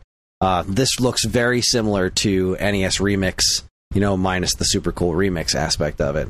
But right. I'm really into this. Like, these speedrunning challenges. This looks super cool. For all these classic NES games that I love. Yeah, I am 100% into this. I'm so glad I pre-ordered my copy already. I am in. Then they didn't spend too much time on it, right? Because I'm expecting a full, 6-minute teardown of Luigi's Mansion 2, a bunch of information on this one, right? Because we already know those games exist, so why not tear into them 150%? And we didn't get either of that. This was a really nice, succinct breakdown of this game. Yeah. Excuse me. Dry throat. I should have got more water. And then they moved on. So, hooray. They moved on to some anime nonsense that I don't know anything about. Fairy Tail 2. Apparently, Fairy Tail is a popular anime series? Yeah. Okay, cool. I mean, you know as much about it as I do. They followed that up with Fantasian Neo Dimension, which I did not realize was as big a deal as it is. This is from, what is it, Mistwalker Studio? No, not Mistwalker. What is this? It's Hironobu Sakaguchi and Nobuo Uematsu. Basically the creative minds behind the original Final Fantasy. These are the people who did the last story, I think. This was a Apple exclusive RPG at some point. Mm-hmm. And now it is finally coming out on console. And that is really exciting. Not to me personally. The battle mechanic with the bending the attack around the enemies is really cool. That is I really like that cool. quite a bit. What I thought was especially cool is I learned after the fact that the environments, like the maps in the game, are real. Like, they built these miniatures and they filmed them. That's the fucking map. That's awesome. There's just actual physical locations they built. That's so weird. But not nearly as fucking weird as the next announcement. We're getting an update to Nintendo Switch Sports 2 years later. Yep. And I am not upset about it. I love Switch Sports. I do still go back to it from time to time and play bowling. I got my fingers crossed. Now you're going to play basketball. I'll give it a shot. I'll give it a try. It looks fun. I'm really hopeful that there's also at least a little tiny bit more to this update where I can earn outfits offline, because I want to earn... We would play it more if we could earn outfits offline. We would. But yeah. You can only do 2 players online, and there's 4 of us. So we never do online matches, because then 2 of us are just sitting there watching the other 2 play. We want to play 4-player. But we also... You can't unlock any outfit things going that way, and that's dumb. Yeah. They followed it up with this one, which just kind of came out of nowhere and seemed like a really odd fit. It's something called Mio Memories in Orbit. Looks like a... Yeah, I think this looked really cool, though. It does look really cool. It's like a little indie retro Metroidvania kind of thing. Who is the developer on this? Focus Entertainment. Interesting. Yeah, I don't know. Disney Illusion Land's getting some DLC. There's a Hello Kitty Island Adventure, which is basically Hello Kitty Animal Crossing. Ellie flipped the fuck out over this. I would imagine. Tiff flipped the fuck out over it. She was like, yes! Oh my god, this looks so cute! I don't know. Definitely not for me. But looks cute. So, yay, Hello Kitty. Then they followed up this Looney Tunes Wacky World of Sports. I thought this looked terrible. It doesn't look great, and they're not in their Space Jam costumes while they're playing basketball, so gigantic fail. Yeah, what are you doing with the not Space Jam stuff? But also, just the cell shading looks really bad on this. Yeah, I didn't love this. Yeah. Thumbs down. But then there was the Among Us stuff. Yay, more Among Us DLC. That you're never gonna hear me complain about that. And then here we are. 10 minutes and 48 seconds into the presentation, we have our first farming simulation. Hooray! That's right. But you're farming monsters? So, like, yeah, it's a little different. Farmagia? This is... Apparently this is some kind of deal. Like, I don't know. I spotted some folks online who were really excited about this. And I don't get it. I don't think it looks all that good, but... Okay. Yeah. To each their own. Apparently this is a really exciting release. So, Farmagia, if you're into that, tell us why. Followed up by Donkey Kong Country Returns HD. This is the second re-release of Donkey Kong Country Returns. And I'm not mad about it. Not one little bit. Because while I would have really preferred to have a new Donkey Kong Country game, this game is great. And I'm so glad it's no longer stranded on the Wii, where the controls were obnoxious, or the 3DS, where the screen was too small and the graphics took a bit of a hit. Now, there have been people doing some teardowns, some pixel-by-pixel teardowns of this, complaining about lots of missing visual effects and how the graphics aren't quite as good as the original because of X, Y, and Z. And to that, I just say, this ain't coming out till January. I'm pretty sure they're going to polish it up a little bit more before then. Yeah, this looks awesome. Yeah, this game was so great. I am excited to have an opportunity to play this on a system that works. See, like, because this game never involved any, any motion, real pointer controls or anything. This was just waggle. But the problem was that waggle is unreliable, and there were some really, really important, like, the rolling is assigned to the shaking the controller. It was never a good idea. I hated the way this controlled. I still beat it on the Wii because it was great, but I always really wanted a better button option. And then I got it on 3DS, but then it was on 3DS where it's not super comfortable to play to begin with. So I am very happy about this. I'm pretty stoked about it. Yeah. This next one we had heard a lot of rumors about. Is the Dragon Quest III HD 2D finally getting a full reveal trailer. This was announced ages ago. We finally get to see it in action. I think it looks very pretty. I like this HD 2D stuff. I don't like it for everything. Everyone keeps saying Chrono Trigger should be remastered like this, and I disagree. Nope. But I do think that this is a really cool look for this game. And that they're doing the whole trilogy, which was part of the couple of the rumors that have been swirling around before. Is that the Dragon Quest III disappeared for so long because it turned into a much bigger project. And remastering all three of the original Dragon Warriors, I might be into this. I liked the original Dragon Warrior on NES enough, and I would like to have an opportunity. Yeah, no, I thought this looked really cool. Yeah, play a cleaned up version of its follow-ups. Very cool stuff. Yeah. What I did not like was Funko Fusion. I think that just looks like a pile of crap. It does not look good. No. I want it to be cool because I love that idea, like the way the Lego Dimensions worked of like, take the Doctor into Back to the Future. Like, that's fun. All of that stuff is cool. It just looked really bad. Yeah. It doesn't seem like a project that anyone's putting a whole lot of effort into. It's just like, look at these fun crossovers. Wacky. Yeah. It's got He-Man in it, so like I'm in. There you go. Luigi's Mansion 2 HD looks fine. Yep, looks great. Yeah, it looks fine. The new Denpa Man? Whatever the fuck this was, the new Denpa Man. This is a thing. The Denpa Man games were on 3DS, and apparently they're wonderful. Like, they're super weird, but they've got a huge cult following. So this was a pretty big deal for a certain group of people that's not me, but I don't know, maybe I'll give it a try.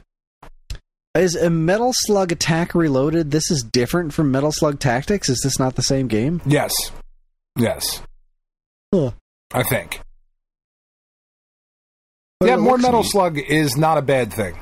Yeah. Really doesn't look like Metal my Slug's great. Cup of tea, but... Definitely Darkest not. Dungeon 2 had been talked about a bunch, and I think in other presentations too, but there's Darkest Dungeon 2 is a thing that exists. Nintendo Switch Online expansion pack. got online Four Swords, which I am fucking jazzed about. I want to arrange some online play to get through the original Four Swords the way nature intended. Yeah. They really need to put Four Swords Adventures on online as well. So that's great. Metroid Zero Missions on NSO. That's fucking great. Then they did a mature 17 plus version of the Nintendo 64 app to put Turok the Dinosaur Hunter, which has been wonderfully remastered already on Switch. Yeah. But you now can play the original version if you really want to. And apparently, which you shouldn't. Apparently, a very not great version of Perfect Dark. That one's. I haven't really seen the details on it, but apparently, this version that's up on NSO is a bit of a shit show. So, yay! I guess? At least she's hot in this one, right? And all 64 blocks of her. She looks gorgeous. Just where the fuck is Conker? Like, stop it. Right. I know we were talking about it on the Discord. It's literally the only mature game that matters on the 64. Like, that's it. I would argue that stop all this Dark other shit matters, but not as much as Conker. Nope. Conker's what I want. There's a new Phantom Brave game coming out. Yeah, this looked fine. Yeah, I don't know. Phantom Brave was a PS2 game. I know about it because I used to sell it at Game Crazy, and that's all I know. Yep. But then, Chris. The only announcement that matters from the entire month. This is the only thing that matters. I disagree, but this was probably one of the highlights of this thing for me. Oh my god. And the way they introduced it. This is Capcom. I want to take you for a ride. You know what you're doing. And I was like, oh, yes, shit, you do. They're bringing Marvel vs. Capcom to the Switch. I'm so excited. Marvel vs. Capcom 2. But no, it's not Marvel vs. Capcom 2. It's fucking all of them. It's the whole Marvel versus. And the Punisher. And the Punisher, for reasons. Oh my god, we're getting Children of the Atom. We're getting Marvel superheroes. We're getting X-Men vs. Street Fighter. We're getting Marvel superheroes vs. Street Fighter. Marvel vs. Capcom. And Marvel vs. Capcom 2 New Age of Heroes. And the Punisher for some reason. I am fucking yes. I am so ready to spend so much time on these stupid fucking games again. And they're not stupid fucking games. They're amazing games. They're so well done. They really are. And I've loved every single one of them. The only one I have almost no experience with is the Marvel Superheroes one. That one is the one that that one's really great. Barely touched. But, God, I bought the Japanese import X-Men vs. Street Fighter for Saturn. I spent tons of time playing that. Marvel vs. Capcom 2. Oh my god. Marvel vs. Capcom Fighting Collection coming 2024. It's also coming to other platforms. It's also coming to PlayStation. It's not coming to Xbox. But ooh, I need it. God. I need it to be cross-platform. That's it. I need it to be. I need it to be cross-platform. I need us to be able to set up a whole fucking Stone Age Gamer tournament, whatever. Like, fuck, dude. God. Give me that X-Men vs. Street Fighter. Oh, yes. They Marvel vs. Capcom 2. That game was locked. Yeah, to what? That was PS2 generation? No, it was like on, that was the last time. It was on PS3 and 360. They got a digital release. I think that was the last time we saw it. I was way too long. Yeah, way too long for something that important.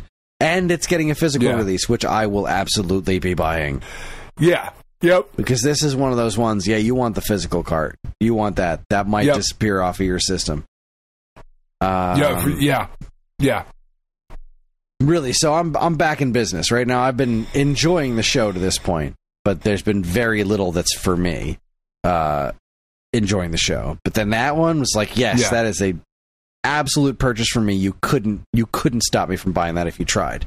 And then what followed up after that was another one that I'm personally sort of excited for. I know you couldn't possibly care less about Mario Party. Nope. But we had so much fun with Mario Party Superstars here in this house that a new Mario Party looks really good. And it does. It looks very, very good. It does not look like a mashup of old stuff. It just looks like interesting new Mario Party stuff that's simple yet effective. Boss battles, crazy amounts of characters to choose from, and two returning stages, including the Rainbow Cruise, Mario's Rainbow Castle from the first Mario Party on N64. I love that stage.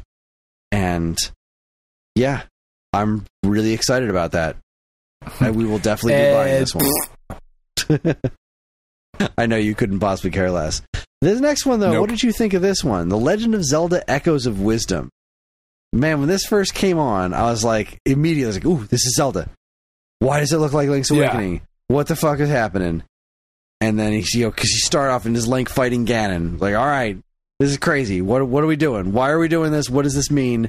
This isn't the Oracle games, so why does it look this way? Right. What's going on? And then the crack opens up and Link falls in. I was like, oh my god, are they actually doing it? Or are they making a Zelda game? Fucking did. Tell me your thoughts. Talk to me. I wish it looked different. I like the art style for that remake. I wish that for the first proper, and I know she's had one before, but like the first proper Zelda. Yeah, I wanted to get one. Starring adventure. I wish she got her own kind of stylized thing instead of the engine, but I understand like using the resources that are already there. I think this looks really cool. I'm really interested in it. I think the puzzle solving aspect of it looks really neat. I hope, because you always have the fear, right? Of like, well, this is a game starring a girl. Are you going to make it a good game, or are you going to make it a good game for a game starring a girl? And I have faith in Nintendo to actually do this right. I thought the puzzle solving looked really cool. It's incredibly smart because, when I first saw it, I was like, all right, so what's going to make this different? Like, what's the point of it not being, like, is it just going to be, here's Zelda doing what Link would do? And no, it's about wisdom, because she's the Triforce of Wisdom, so it's a totally different kind of gameplay. It's about being clever. I thought that was a really, really cool idea. And yes, I'm with you. I do wish it had a unique art style. But yeah, that's really the only thing. Like, I wish it looked a little different so that she could have her own unique thing. No, sure. But I just wish she had her own kind of unique thing. She wasn't in Link's Awakening, so this is neat to see her in a new outfit and existing in this already very pretty world. I love the entire concept of the wand being able to recreate whatever you want as many times as you want. It's kind of like taking a little bit of that creativity that made Tears of the Kingdom such a big deal and applying it to traditional 2D Zelda. We're gonna have to. I'm very curious what the dungeon situation is going to be like. That's really going to be the make or break for me. Is like, how are the dungeons going to work? Are there going to be traditional dungeons? What's the story like? But making staircases out of beds and trampolines and putting moblins everywhere. Like, yeah, I was so excited about this. Big, fat, stupid grin on my face the entire time that was up. And then they had to drop that fucking gold Switch light. How dare you? Stop it. I'm not buying it. I don't need it. She could be a little hotter, is all I'm saying. Right. The jawline, not quite there, guys. The jawline is atrocious. Yeah. But really, this is all part of the wokeification of video games.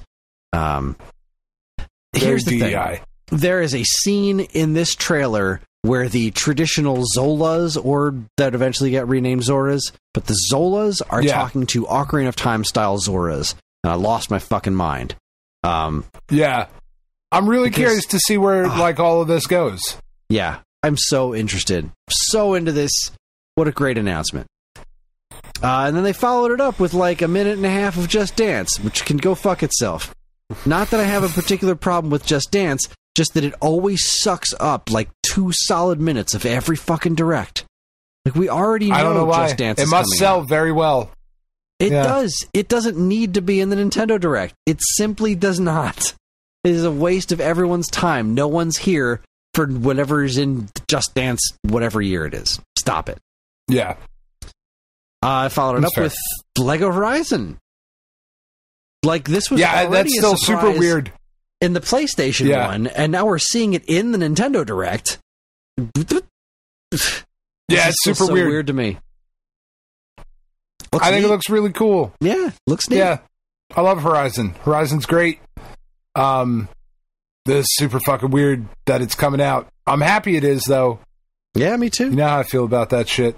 No complaints here. Just weird. Followed up by long overdue. Stray is getting ported to Switch.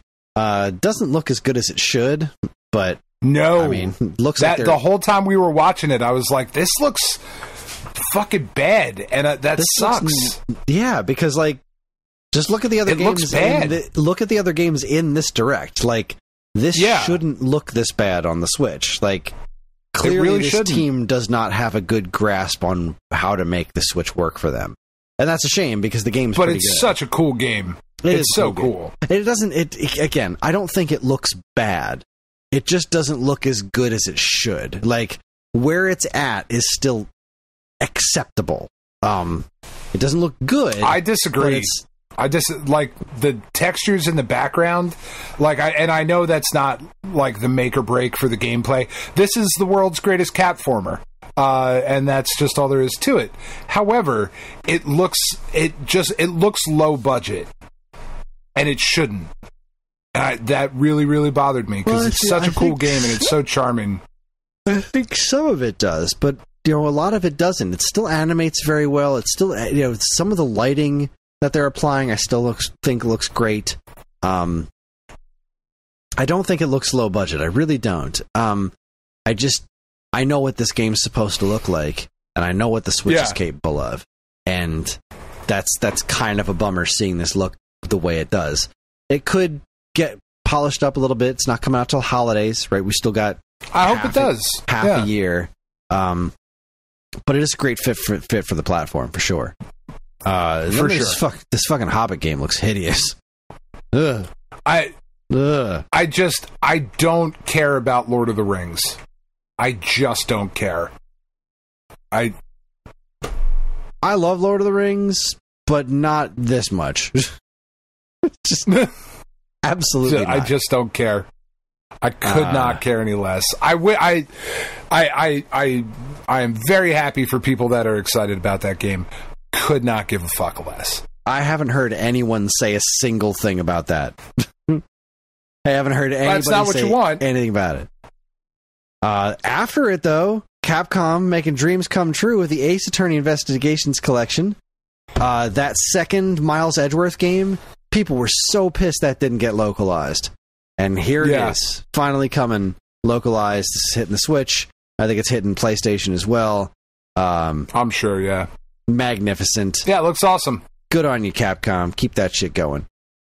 Then we got some just anime nonsense that I thought looked like garbage. This 100-line Last Defense Academy. This did absolutely nothing for me. Yeah, not for me either. Followed by a very long trailer for what is it? Romancing Saga 2: Revenge of the Seven. Like, I know there's like 8 people who are really into these saga games. So yeah, just keep pumping them out. But like, ugh. This trailer felt like such a chore to get through. And then that was it. And there was time for their one more thing. I was like, man, you've already given us Mario and Luigi, and you've given us Zelda. What could the one more thing be? It's not going to be Metroid Prime 4, because that's totally, they're saving that for Switch 2. And then it was fucking Metroid Prime 4. I thought when it came and it was like Cosmic Date, whatever, I was like, oh, they're doing Metroid Prime 2 HD. Yeah. Cool. And then they said, God, like, that was my first Research. thought. That was my first thought, too. And then as soon as the ship flew, I was like, that ain't Prime 2. Is this Prime 4? Is this Prime 4? Oh my fucking God, it's Prime 4. It's real. They're showing it to us right now. And it looks... Look, I shouldn't be surprised. We played Metroid Prime Remastered, and that game looked otherworldly good. We already know what this studio is capable of. Like, Retro Studios has some fucking magic working on the Switch where they can make games look like this. And this is what I'm talking about. I don't expect Stray to look like this, but also, this is what this platform's capable of. Stray should look a little bit better. It should just be like 10% better. Yeah. And maybe it'll get there. Who knows? But wow, this looks like Metroid Prime. It looks like a next-generation Metroid Prime. It looks way more detailed than the previous games. It doesn't look like, an upscaled GameCube game. Not that that's a bad thing, considering how fucking good Metroid Prime Remastered looked. But, like, everything that's happening, right? The space pirates look really cool. You're in the morph ball while action's happening underneath you. Like, this is really cool stuff. Not really what I'm here for Metroid Prime for, like being in the middle of these huge existing battles with the Galactic Federation and everything, but I like how they used that to, like, set the stage in Prime 3, so I'm 100% into it. Yeah. Showing us the scan visor nice and early. And then you get the Psylocke reveal, which I'm so glad they're paying it off, because Psylocke was just like one of the other characters in Metroid Prime Hunters, but then they hinted at, like, Psylocke was part of the secret ending in Metroid Prime 3, and then also the secret ending of Metroid Prime Federation Force, which nobody played. But they've been building this character towards doing something, and here he is, looks cool as shit, and appears to have what looks like 2 Machtroids behind him? Because those aren't Metroids. Like, they only have the one ball in the middle, like the Machtroids from Super Metroid. Psylocke is up to some shit. I am interested. I'm very interested in the plot. Samus, God, just looking at I'm looking at this picture. This looks awesome. There's people out there looking at me like, man, this has got to be running on Switch too. This looks too good. And it's like, you think that because you see so many lower effort Switch games, nobody goes for this art style. Man, you can pull this off on this platform. And I'm looking at all the detail on Samus's armor, and it's like the little scratches and stuff. This shit looks ridiculous. Just wait till you see it on Switch too. Yeah, true. There is every possibility. Because this is 100% a launch title on Switch too. You know what? There is a precedent for them doing this with the last couple of like, it definitely is. And that's why I don't think it's going to happen. Because the moment you start, moment you start thinking, you know what Nintendo's going to do. Like, no, this is 100% just a Switch game. It'll be weirdly not backwards compatible. You can only play this on Switch. I don't know, man. It would make sense to me to have a slightly prettier version of this running on make a Switch 2 port of it, just like Breath of the Wild and Wind Waker, Twilight Princess. Yeah, Twilight Princess. But, like, see, this whole thing was all very action-oriented. And then the thing that really, really, really, really put me over the top was this really, really gorgeous piece of scenery afterwards. This jungle environment with these weird birds floating around, a bridge off in the background, an enormous tree. Like, this is what I'm here for. When I think Metroid Prime, this level of this exploring environments that look like this, that is what I'm here for. Because I love the first Prime way more than I love Prime 2 and 3, and I think 2 and 3 are fantastic games. But it was the lack of super interesting environments in Prime 2. Everything was very dark in that game, and that was kind of the purpose of it. That was the point. I understand that. Prime 3 felt weirdly segmented. But some of those environments, some of those places in Prime 3 were so cool. If they can take the best of the previous Prime games to pour into this one, this could really be something special. It's really a great debut. I mean, obviously they obviously care about this project, right? They cared enough to scrap it when it was almost done and be like, we're starting from scratch, fellas. Buckle up, because it's going to be a long ride. And it's coming out next year. It looks gorgeous. It looks amazing. I'm so excited. Yeah, I can't believe it'll be holiday next year when the Switch 2 comes out. I think when Switch 2 I think Switch 2 is earlier than that. I think that thing's coming out around March or April. Yeah, just like the Switch 1 did. I think they're just going to try and repeat what they did there. You know, March sounds about right. Let's do it. Why not? Get it out there nice and early and build up a library and then have a killer Christmas. Are we bummed that we're not getting Prime 2 and 3 in HD? That's the thing. Or do we just not care that much? We don't know that we're not. I still think they're coming. Yeah, that's fair. I think that they, drop this one here. They don't need those games right now, right? Their release schedule is already looking pretty nice. I think we see those in a September Direct. That's what I think. I think we're going to see remasters, maybe not to the extent of the first remaster, or maybe they will. Who knows what they can do? Who fucking knows? Who would have called this? Who would have? First off, all the leakers were wrong, which makes me so happy because fuck leakers. But also, like, a brand new, full-on Mario and Luigi RPG, fully 3D, not anything looking crazy classic. A full-on new Zelda game, starring Zelda, a new Mario Party game, not a collection of older Mario Party stuff, just an all-new one, and Metroid Prime 4. In a Direct this close to the announcement of the Switch 2. I never would have guessed this would have been this jam-packed. I agree. It was a terrible show. Yeah, just 100% agreed. Just awful. State of play, 10 out of 10. Well, and it just really goes to show you, like, the difference between Nintendo and everybody else. Like, Nintendo is very much doing their own fucking thing. And, like, there was nothing here that was chasing after that hyper-realistic thing. No, it's just wild to me, because, like, if you look at the list of, like, dormant Sony franchises, which I have been doing lately, they could be doing something similar.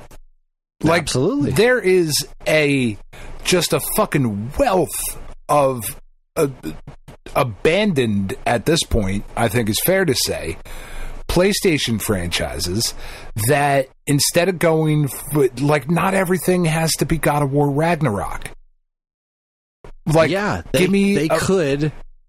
they could establish these franchises better. There are a lot of brands dating all the way back to PlayStation 1 that have been one, maybe two iterations, and then, like, all right, let's move on to the next thing. Like, foster that shit. People like... Give me a new fucking Fat Princess. Give me a new Jumping What's the Flash. new Fat Princess? Jumping Flash. Blasto. I fucking love Blasto. It's not a great game by any stretch of the imagination, but it fucking could be. There's a really cool, really funny, interesting Blasto game out there that could be amazing. Give me fucking Jet Moto, but, like, make it Mario Kart, just on fucking jet skis, you know, with Sly and Ratchet, and, like, there's so many fucking Sly characters. Where's Sly and Ratchet? Where's Jack and Daxter? Yeah, where's Jack and Daxter? Like I've been going through this, they did. There was the Ratchet and Clank launch game for the PS5, and it's fucking gorgeous and all of those things. But, like, new Jack and Daxter, fucking, there's so much. A new fucking Cool Borders. That doesn't have to be a gigantic AAA fucking billion-dollar game, but look at how much fun the SSX games were. Just fucking do that. And really just do that. Look at what... Yeah, just look at what Nintendo's been doing. Like, not everything... They're totally okay with releasing things that aren't enormous AAA monsters. They're fine with releasing B-tier games because there should be no problem with that. Not every game has to make you $1 billion dollars. Like, it doesn't. It's okay to just make enough. I think we're shifting back to that. Oh, God, I hope so. You know? I really think we are, because it's just not sustainable. Like the chasing the biggest, best graphics and all of that shit, like it's just not fucking sustainable. Well, that's the thing. It's not even about best graphics, because I can look at something like Metroid Prime and be like, this game looks amazing. This looks gorgeous. And didn't need to be a team of 500 people spending weeks animating every follicle of grass. They just didn't need to be, because it doesn't. You don't actually need to do that. You're telling me there's nobody out there that has a new idea for Ape Escape? Calm the fuck on. Ape Escape. There's no. Where's the new Hot Shots Golf? Like, where's the new fucking Loco Roco or the new Mark of Cree? Like, just all of these things that are out there. Fucking Primal, Gravity Rush, War of the Monsters, Primal, War of the Monsters, Downhill Domination, fucking Okage, on and on. Siphon Filter, SOCOM, Twisted fucking Metal. How is there not a new Twisted Metal game? There was just a TV series. How is there not a new game to go with? Yeah, you look at the franchises that Sony has that are not the big fucking franchise. It's just crazy. Well, just crazy. All right, so here we are. We're done. We did all the E3 stuff, not E3 stuff. How are we going to rank the big three? What's your ranking of the big three presentations? Nintendo, Sony, and Microsoft.